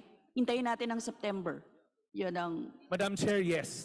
Tama ho si Congresswoman. Antayin ho natin ang end of September kasi as we speak right now, ang ating mga City Link, Municipal Link, social workers, umiikot po sila ngayon to conduct the SWD. The SWD is a case management tool. Meron ho siyang human coefficient to it or emotional coefficient to it. Yes, Madam Chair, kasi yan ang guest ng ating question ay kung nakagraduate, ano yung inyong mga dahilan, parang ganon, kung bakit requirements, kung ganon, no? Kasi kung sinasabing nakagraduate, tapos kung umunlad yung buhay, anong qualifier nun kung umunlad yung buhay, di ba? Yun yung mga gusto nating malaman. And Madam Chair, parang kasi actually yung listahan ng trig matagal naman na nating pinag-uusapan, di ba? 5.59 million ang bilang ng mahihirap na Pilipino ngayon. So hindi naman talaga siya, kung 4.4 pa rin yung 4Ps, under the 4Ps, kung ano pa rin yung dati, no? Bakit tayo nagbabawas? Parang 'di ba, ang hirap isipin na nagbabawas ka samantalang papataas ng papataas ang bilang ng mahihirap mo. Madam Chair, to answer that question, whenever somebody graduates, there are various reasons. Meron hong natural attrition based on the law, 7 years. There are some na talagang naaalis sa programa dahil hindi sumusunod sa conditionalities. Pero kapag nag-aalis po tayo, pinapalitan rin po natin yon. We have an existing database of waitlisted families who are needing to go into the program. Precisely po that there are exit mechanisms to the program para naman ho maka-accommodate ho tayo ng mga iba pang pamilya na maaring nangangailangan po. But just the same, right now there is a moratorium. The National Steering Advisory Council of the 4Ps all agreed, it's an interagency council, all agreed na i-moratorium muna natin, and we use the SWD to really capture once and for all the essence of poverty post-COVID. Thank you, Madam Chair. Madam Chair, I will be waiting for the list. No? Sana meron tayong malinis na list. Yun naman ang sinabi ninyo, by the end of September ay magkakaroon tayo. Madam Chair, unfortunately, I am not sure. Let me check if I can give you the list na may mga pangalan because of data privacy laws. Can you give me at least yung mga nag-graduate na sinasabi ninyo and the reasons para doon, Madam Chair?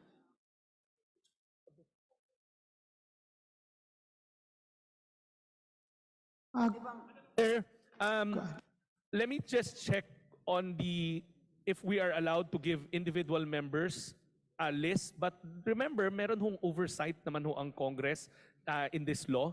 And we will make sure that we comply with the oversight of that committee that oversees the program. We are mandated in the law to provide Congress annual reports or semi-annual reports to make sure that we appraise them on the progress of the program. Madam Chair, maybe I can kindly indulge the good congressman to work through that committee so that she can get the necessary documentation that she needs.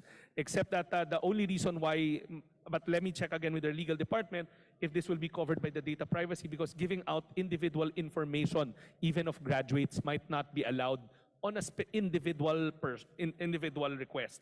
But as Congress as a whole, we will make sure that we provide Congress with all the necessary reports detailed in the law. Yes, thank you, Madam Chair. Pwede naman yun na yung buong report, Madam Chair. Kasi ang gusto nating malaman dito, totoo bang umunlad yung buhay ng mga sinasabing graduate nag-graduate na sa DSWD. And I'm sure you would like to know kung merong mga case talaga na gano'n, na ang mga kababayan natin hindi nakakaangat talaga. No, hindi porke graduate na sila or there are reasons na ganito, hindi naman talaga nag-a-apply sa baba, no? Madam Chair, tapusin ko lang kasi sa SWS survey, 14 million households consider themselves poor. So ibig sabihin, etong mga poor na dati, hindi naman talaga yon nakaka-graduate agad-agad. Hindi yun nakakalagpas. No? Parami yung bilang ng mahihirap na Pilipino. Dagdag pasanin natin yung patuloy na pagtaas ng bilihin. Kaya sa tingin po namin, talagang kailangang ayusin natin kung paano yung programa ng 4Ps. Imbis na bawasan, dagdagan natin. Actually, yung pa nga yung request na gusto natin the beneficiaries na nangangailangan ng tulong ay madagdagan.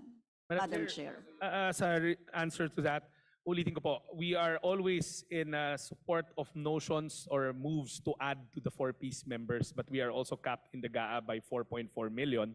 Pero rest assured that whenever we do delist a family, a next family that is waiting, nasabi nyo na nga ho, malaki yung pangangailangan compared sa available, napakarami rin ho sa departamento na nagpa-follow up kung kailan sila makakapasok. Exiting somebody doesn't necessarily mean hindi na ho siya mapapalitan. Hindi ho siya binabawasan. This is the classic case of mababawasan pero mapapalitan. Hindi ho necessarily pag zero-sum game to na pag may inalis na, yung numero hindi na ho tataas ulit. But again, we are always supportive and we will always push for adding more 4-piece members if the budget allows. Yes, Madam Chair, okay naman yung sinasabi ni Secretary, pero syempre sa baba talaga yung problema, no? Yung mga cases talaga ng mga kababayan natin. And as much as possible, hindi nga nagbabawas, kundi nagdadagdag, parang ganyan. Ano?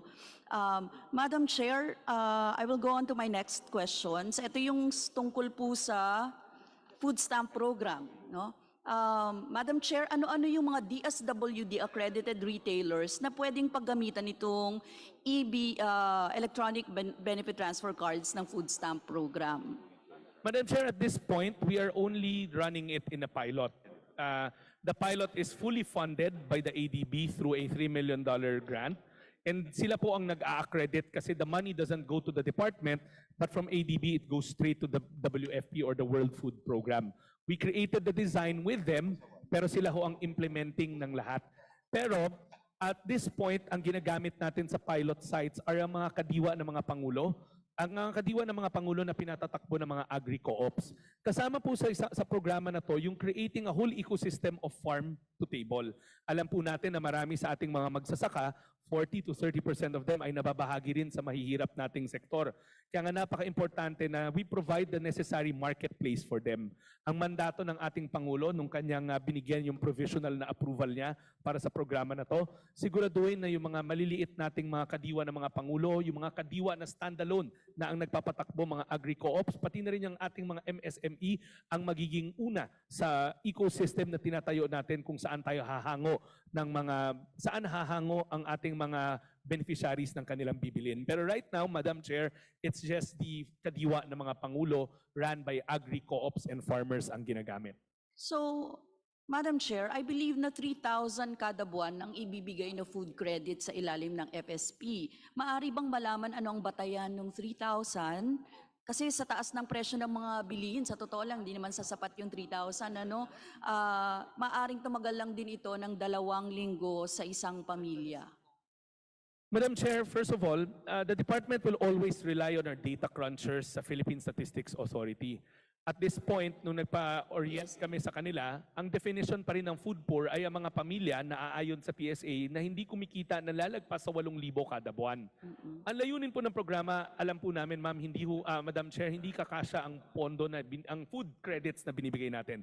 Pero ang layunin natin is merely supplemental. Tulungan natin ho sila. Pero hindi ho natin kakayanin dahil sa limited resources na ibigay yung buong amount sa kanila. Yes, thank you. Thank you, Madam Chair. 8,000 pababa kada buwan yung may income na ganon. And exact, Madam Chair, it's 8,379. Okay. Madam Chair, kasi sa 3,000 food credit, dagdag na 100 piso lamang ito kada araw sa isang pamilya. Ganon technically, no? Tapos kung 5 kayong miyembro, 20 pesos lamang ito sa kada pamilya. So I understand supplemental, wala naman po tayong problema. Pero sa interpellation ko nga po ng nakaraan sa kaugnay sa job generation natin at employment and employment rate na meron tayo ngayon, talagang marami pa rin po walang trabaho or non-formal work at saka yung So it's good na may supplemental pero Madam Chair, if I may yes. add, the food basket was created by the FNRI, the Food and Nutrition Research Institute. In fact, they have cookbooks kung saan yung ingredients na nilagay nila na pagpipilian, they can run meals for as low as 85 pesos to 65 pesos. Madam Chair, we will gladly furnish the committee these really great cookbooks that the FNRI has spent time researching. In addition to this, Madam Chair, the Pilipinas Contra Gutom movement, which is powered by the private sector, sila po yung mga tutulong sa atin i-conduct yung nutrition development sessions natin. Sa programa na to, ang layunin natin, mabago natin yung behavioral change, magkaroon ng behavioral change na mapaunawa natin sa ating mga kababayan na ang mura pwede naman maging masarap, pwedeng maging masustansya. Even the private sector na ngayon ay partner natin sa programa na to, meron din silang mga computations at calculations at actual real-world cookbooks na nagpapakita na itong binibigay natin, bagamat hindi kalakihan, ay sasapat na supplemental po. Madam Chair, may we have yung FNRI study na yan? Kasi sa ngayon po, sa actual, sa kantin nga lang, 130 pesos po yung kailangan namin para makabili ng isang meal, ano, Madam Chair. So, may we have na lang yung Madam copy Chair, po what nung we ano. Then, gladly send over to the committee the cookbooks and the studies made by FNRI, together with the ones made by the private sector, who are helping us run the food development sessions. yeah, thank you, Madam Chair. Madam Chair, i-quote ko lang yung sinabi ni Undersecretary Edu Punay noong June 3. Sinabi niya po na under the food stamp program, beneficiaries will be required to acquire jobs. DSWD Edu Punay on June 3 said that food stamps beneficiaries will need to have jobs to lessen their dependence on government aid. Ito pong pagsasabi na ganito, kasi ibig sabihin hindi magka-qualify yung mga wala talagang trabaho. Madam Chair, let me just put the whole, sometimes po na nandito si Undersecretary Punay, it might have been taken out of context. Ang whole program ho natin, katulad sa mga ibang food stamp program abroad, may work component siya. We don't want to breed another culture of mendicacy wherein it's all about dole-outs na lang. There's conditions to the program. One, hindi o kailangan may trabaho ka, kundi tutulungan ka namin makahanap ng trabaho. We are partnering up with TESDA that a upskilling session, umattend ka ng upskilling session and get a certification, that's already compliance. Then second, you go to a job fair run by DOLE, even if you don't land a job, but the important thing is they issue you a certification that you were there and you tried to find a job. Pag wala pa rin, ulit-ulit tayo. Paikutin na naman natin ulit sa TESDA, baka naman we need to retool. The whole program is about capacity building na pagdating sa 4 na taon, pag exit nila sa programa, meron na rin ho silang sustainable na mga trabaho. That's the other condition to it. So hindi naman ibig sabihin na pag wala kang trabaho, hindi ka kasama. Quite the contrary, tutulungan ka ng programa sa pamamagitan ng mga ibang ahensya na kasama namin na magkaroon ka ng sapat na kakayanan, kaalaman para magkatrabaho. Thank you, Madam Chair. Madam Chair, pero nag-stand pa rin yung kailangan may income na 8,000 pababa. So meron ganun, ano? Madam, a while ago, Madam Chair, we showed you the template of how we want to do things, hopefully in the department, na ang lahat ng programa, una, targeted, pangalawa, may kondisyon, pangatlo, na susukat, pang-apat, may exit na mekanismo. Alam natin na kung hindi limitado ang resources, pwede natin bigyan lahat. Pero ngayon, kailangan natin mag-target dahil limited ang resources. So lumapit po kami sa PSA at pina-identify natin na sino ba ang mga food poor. At naaayon sa PSA, that's the minimum threshold of income for na pag mababa ka doon, hindi ka nasa survival, kundi below survival level ka. So that is the baseline na gagamitin natin sa pag-target na mga magiging beneficiaryo ng programa na to. Thank you, Madam Chair. Madam Chair, yung FSP kasi funded dito ng grants, right? ADB, JICA, French Development Agency, nagtototal siya ng $3 million, tama ba? Madam Chair, the pilot is funded by the grants from ADB and those funds stated by the good Congresswoman. As to what will happen next, we have to wait for the pilot results or the terminal reports. Ayaw namin pangunahan na kaagad scale up. We really have to respect the process of coming up with a pilot kung saan po sinusukat yung impact. Nakakamit ba natin yung impact na gusto natin? Kong Arlene, So, Madam Chair, last may I remind you, that should be your last question. Yes, Madam Chair. Siguro yung ano lang sa 4-piece food stamp program kasi targeted, maliit, hanggang kailan ito popondohan? Tapos, hanggang kailan po ba ito popondohan? Madam Chair, let me just qualify. You said 4-piece food stamp program. Which are we talking about, the FSP? Yes, the FSP. The FSP's pilot run will run for 6 months lamang po. After which, we will get the impact assessment and the terminal report, and that will be submitted to the President so that we can update him on whether or not the goals were met. In scaling up a program, naniniwala kami, dapat sukatin muna natin sa pilot, hindi yung pasok po tayo ng pasok kaagad. Yes. Thank you, Madam Chair. Gusto rin naman nating malaman kung talagang effective ito kasi hindi rin naman talaga natin gusto ng band-aid solutions. At the end of the day, gusto po natin palakasin yung agrikultura natin, lokal na produksyon, industriya na sariling atin, para talagang, di ba, dagdag na sahod, likha ng trabaho, yun naman talaga yung kailangan natin for the long run. At hindi band-aid solution lang. Madam Chair, may mga ilang tanong lang ako. Gusto ko lang mapasagot po kaugnay dun sa solo parents kasi kanina i-ano ko lang. wala pa pong naibibigay dahil wala pang DILG memo. Tama po ba? Kasi as of last na nagkaroon ng IRR signing po niya noong September 29, 2002, hanggang ngayon, yung Expanded Solo Parent Act, hindi maibigay-bigay ang 1,000 pesos para sa mga LGUs na nangangailangan dahil wala pa ring DILG memo at walang maire-release ang DSWD, Madam Chair. Madam Chair, again, let me qualify that statement. Patuloy po kaming nakipag-ugnayan sa DILG para malabas na ho yung guidelines from their end. Pero yung hindi naman ho DSWD yung magbibigay ng pondo, kundi yung LGU po. So I'm not very sure what the good congresswoman meant na walang naibibigay ang DILG.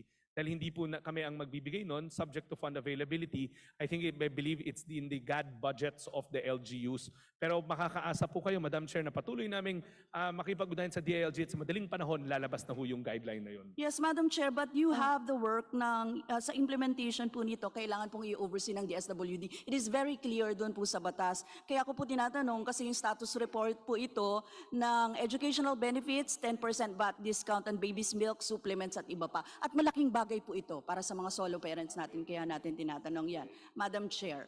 Madam Chair, tama ho si Congresswoman, meron hong interagency monitoring naman ho na masiset up the moment this is implemented.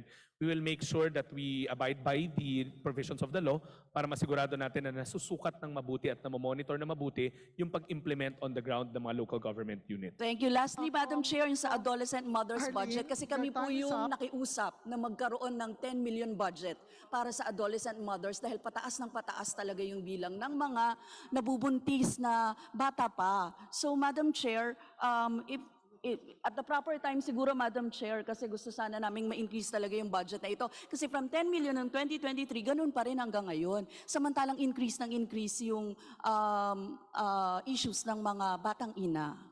Thank you, Madam Chair. Chair, in closing, it is a non-recurring item in our budget, unfortunately. So we would ask Congress to help us put it back or even augment it because naniniwala po kami na napakalaking problema po nito. Oo. Thank you, Madam Chair. Yun lang. Oo, sana maibalik natin dahil tinanggal. No, wala sa budget ngayon ng DSWD itong 10 million. Thank you, Madam Chair, for clearing it all. Thank you. Thank you very much, Kong Arlene. Now we're done with the minority, and we'd also like to hear some of the members of the majority to give their manifestation. Short, siguro 1 minute lang, no? So the first to give his manifestation is Congressman or Rep. Mark Go. Yeah, thank you. Thank you very much, Madam Chair. At this point, I would like to simply congratulate the Department of Social Welfare and Development for doing an outstanding job since our Congressman Rex Gatchalian assumed the job as Secretary of the Department. And I would like also to thank him and the other officers of DSWD, including our Regional Director of CAR, R.D. Leo Quintilla, for supporting the city of Baguio. During the fire in Baguio that affected 1,600 stall owners, that was in March, a few hours after, we are already hearing from Secretary Rex on the support that DSWD will provide to the people of Baguio. This is also true during the recent typhoon that affected Baguio City. And I think we have no other words to express our sincerest thanks. And I know that he will continue doing this not only for the city of Baguio but also for the entire country. So having said that, Madam Chair, I would like to thank again our DSWD under the leadership of Secretary Rex and of course all the men and women of DSWD present today. So again, congratulations and thank you very much. Thank you. And the next to give his manifestation of support and appreciation is Congressman J.J. Suarez. Okay, so let's move on. Congressman Rufus Rodriguez, you're recognized. Thank you very much, our dear chairperson. I am not going to interpolate, as this representation always upholds the long-time tradition that a member of Congress who is appointed as a cabinet member will not be questioned in the budget hearing, especially because our Secretary of DSWD was our colleague with DS Sid Ungab. 14 Congress, 15 Congress, and the 19th Congress before he was appointed as the Secretary. May I proceed, Madam Chair, for my manifestation? Sir, go ahead. Thank you. Mr. Chairman and our dear Secretary, the Constitution provides for social justice and social order. We have a declaration of principles and state policies which guides the Department of Social Welfare and Development. Section 10 provides that the state shall promote a just and dynamic social order. Free the people from poverty, Section 10 exact words. Followed by Section 11, Madam Chair and Secretary Rex, the state shall promote social justice. And that is why a Department of Social Welfare was created to assure our people that an agency of government takes care to allow assistance and to be able to bring our people from massive poverty to be able to live and have their own livelihood and lives. President Ramon Magsaysay said, those who are blessed in law, as those who are blessed in life, should have more in law. I would amend that today. Those who are blessed in life should have more, period. It is DSWD that mandates this by giving more assistance to those in need.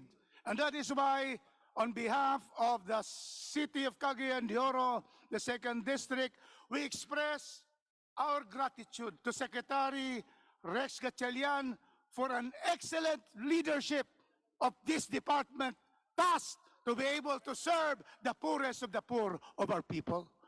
What have they given? First, assistance to individuals in crisis situation. This is an emancipating assistance because no money for burial, no money for medical assistance. AICS given to Cagayan de Oro. Second, sustainable livelihood program. Thank you, Secretary, for having this particular program implemented. 4Ps. You know, our 4Ps in Cagayan de Oro receive regularly, and also these indigent senior citizens. So the people of Cagayan de Oro would kneel and pray in the night to thank the DSWD. And that is why today, I, the representative of the 2nd District, have to bring the sentiment of our people. So Secretary Rex, continue to serve our people. There you are now coming up with the food stamps. Please include Cagayan de Oro for food stamps. We are so many projects undertaken. And I cannot end this particular manifestation without thanking your most outstanding regional director, Director Ramel Hamen. Please take a bow in this plenary hall. From the very start when he was assigned there, we worked together. That is why everybody served in Cagayan de Oro. With that, Mr. Chairman, Madam Chair, I move at the proper time not only to approve the budget of Secretary Rex Gatchalian, DSWD, but to increase the budget, as we need more of social services and social assistance to our people. Thank you very much. Godspeed, our dear Secretary, our own colleague, our very own Secretary Rex Gatchalian. Thank you, Madam Chair. Thank you very much. I think that's also the sentiment of a lot of our members. So maybe I call on Congressman Jose Bong Teves for his manifestation. Thank you, Madam Chair. I would like to manifest my full support to the budget of DSWD under the leadership of our former colleague, Secretary Rex Gatchalian. Napakarami na po niyang natulungan at sigurado po ako marami pa po siyang matutulungan, lalong-lalo na kung dadagdagan pa ang budget ng DSWD. Maraming salamat po.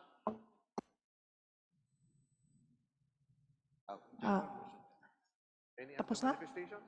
Okay, go. Sorry. Okay. Next, may I call in Congressman J.J. Romualdo. Thank you, Madam Chair. Except my manifestation was in support with the manifestation of Honorable Edsel Lagman that we can dispense with the budget of the DSWD except NCIP, Madam Chair, Your Honor. Second, Madam Chair. Okay. Wala pa. There are other members who wish to manifest as well. So may I call in Congressman Eric Martinez.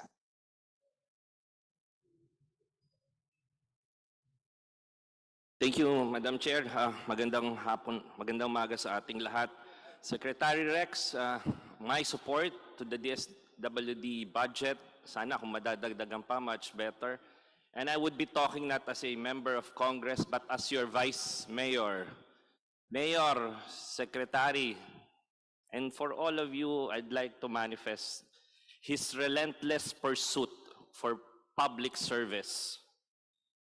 The young, energetic secretary.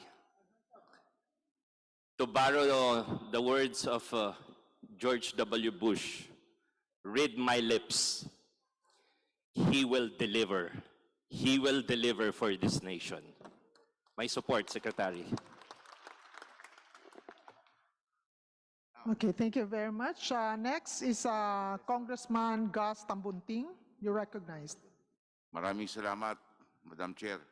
Mukhang nagmamahalan si Secretary Gatchalian at saka si Congressman Martinez. Mukhang talaga mabigat. Anyway, ako po bumabati ng isang magandang umaga kay Secretary Rex Gatchalian at ang kanyang pamilya, ang DSWD family. Ako po ang mamaya na ko lalapit at ibibigay po yung aking pakiusap. Pero unang-una ay gusto ko po talaga magpasalamat dahil sa 2nd District ng lungsod ng Parañaque ay walang sawang tumutulong ang DSWD kasama si Norma, ang inyong inassign ho sa 2nd District ng Parañaque at saka si Bea ay lagi po sila nandun pag tinatawag. Katunayan, kasi ho talagang inaasikaso ko sila mabuti at kung kumain ho sila 5 beses sa araw. Okay? Kasi ang dream ko ho na yung dalawang yan, pagkatapos ng term nila, pag nagretiro yan sa akin, kasing sexy ko na yung dalawang yan. Okay, yan ang dream ko. Kaya sabi ko, 5-6 na beses kayo kumain, okay lang. Pero ay gusto ko lang maservisyo at tinatapos nila. Minsan, naabot sila ng alas 8, alas 9 ng gabi sa 2nd District ng Parañaque, pero talagang hindi ko sila nagreklamo. Tinatapos na, inuubos sila, maski na umuulan, nandun sila. And I'd like to congratulate your leadership. I wish you all the best. That I know that with the Rex Gatchalian on top of the SWD, maraming pong mangyayari. Talagang makikinabang dito ang ating kapwang Pilipino, ang ating bayan. Congratulations. God bless you all. Thank you very much, Congress. Next is Congresswoman Promesias Agabas. You're recognized. Thank you, Madam Chair. My dear colleagues, to the DSWD family, sa ating pong lahat, magandang umaga. Well, in behalf of the people of the 6th District of Pangasinan, nandito po ako para magpasalamat sa inyo pong lahat sa DSWD. Hindi po kami magpapatalo sa Region 1. Director Lala Gopalan, tumayo nga ho kayo, andyan. Kasama ko si DS Christine, ang Region 1. Maraming salamat sa tulong sa mga mamamayan ng Region 1 nitong nagdaang EGAY. And sa lahat ho ng programa ninyo na tunay na nararamdaman ng tao. Sa aming distrito, kahit sabihin mong 1,000 lang yan o 100 lang, kung ang tao ay talagang walang pera, wala talagang pera. Pero dahil ho sa DSWD, yung mga pangangailangan sa burial, mga medical, hindi man po ganung kalakihan, pero sa panahon ng pangangailangan, tunay pong nararamdaman ng tao. So, papalakpakan ko po kayo sa ngalan po ng aming distrito. And again, maraming salamat din po sa lahat, sa SLP, sa assistance sa mga indigent senior citizens, sa feeding program. Maraming salamat. Isa lang po, may appeal po si Congressman Rufus kanina. Ganon din po ang appeal ko. Sa 6th District po ng Pangasinan, may bago po kayong programa. Sana po masama din po ang distrito namin sa food stamp. So, thank you, Madam Chair. Thank you very much po sa ating lahat. Mabuhay po kayo sa DSWD. Thank you. Thank you very much. Next to manifest is Congresswoman Rachel Cutie Del Mar. Thank you, Madam Chair. I'd like to say thank you to our friend here, Secretary Rex. Cebu City has been very happy to have you as our secretary. You have the kindest heart, and I must say, our very favorite DSW secretary ever. Thank you for everything. Thank you, Cutie. And next, we have Congressman Kaimer Olaso to make his manifestation. Thank you, Ma'am. To Secretary, my former colleague in 19th Congress, thank you so much, Secretary.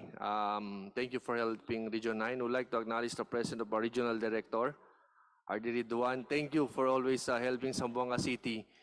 Though sabi ko, I have a little concern, but I'll talk to you directly later on. Thank you so much and God bless you. Madam Chair. Thank you very much, Kong Olaso. Madam Chair, I will just want to reiterate my motion to dispense with the budget of DSWD except NCIP. Madam Chair, I so move, Madam Chair. Yes, there's a motion to terminate briefing except, and it's a touch agency except NCIP, and it has been seconded. Madam Chair, on the part of the majority, we accept the motion to terminate.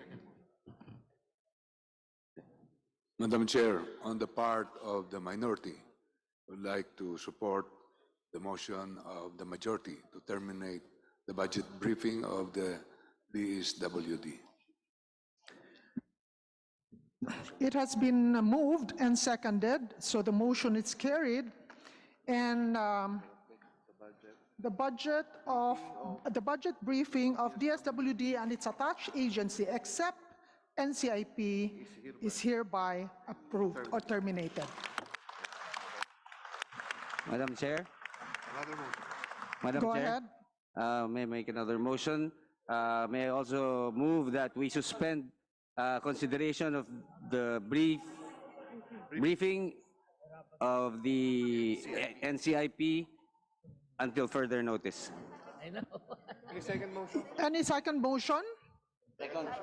Okay, so there's, Second. it has been moved and seconded that we suspend the consideration of the briefing of NCIP until further notice. Therefore, this budget briefing is suspended.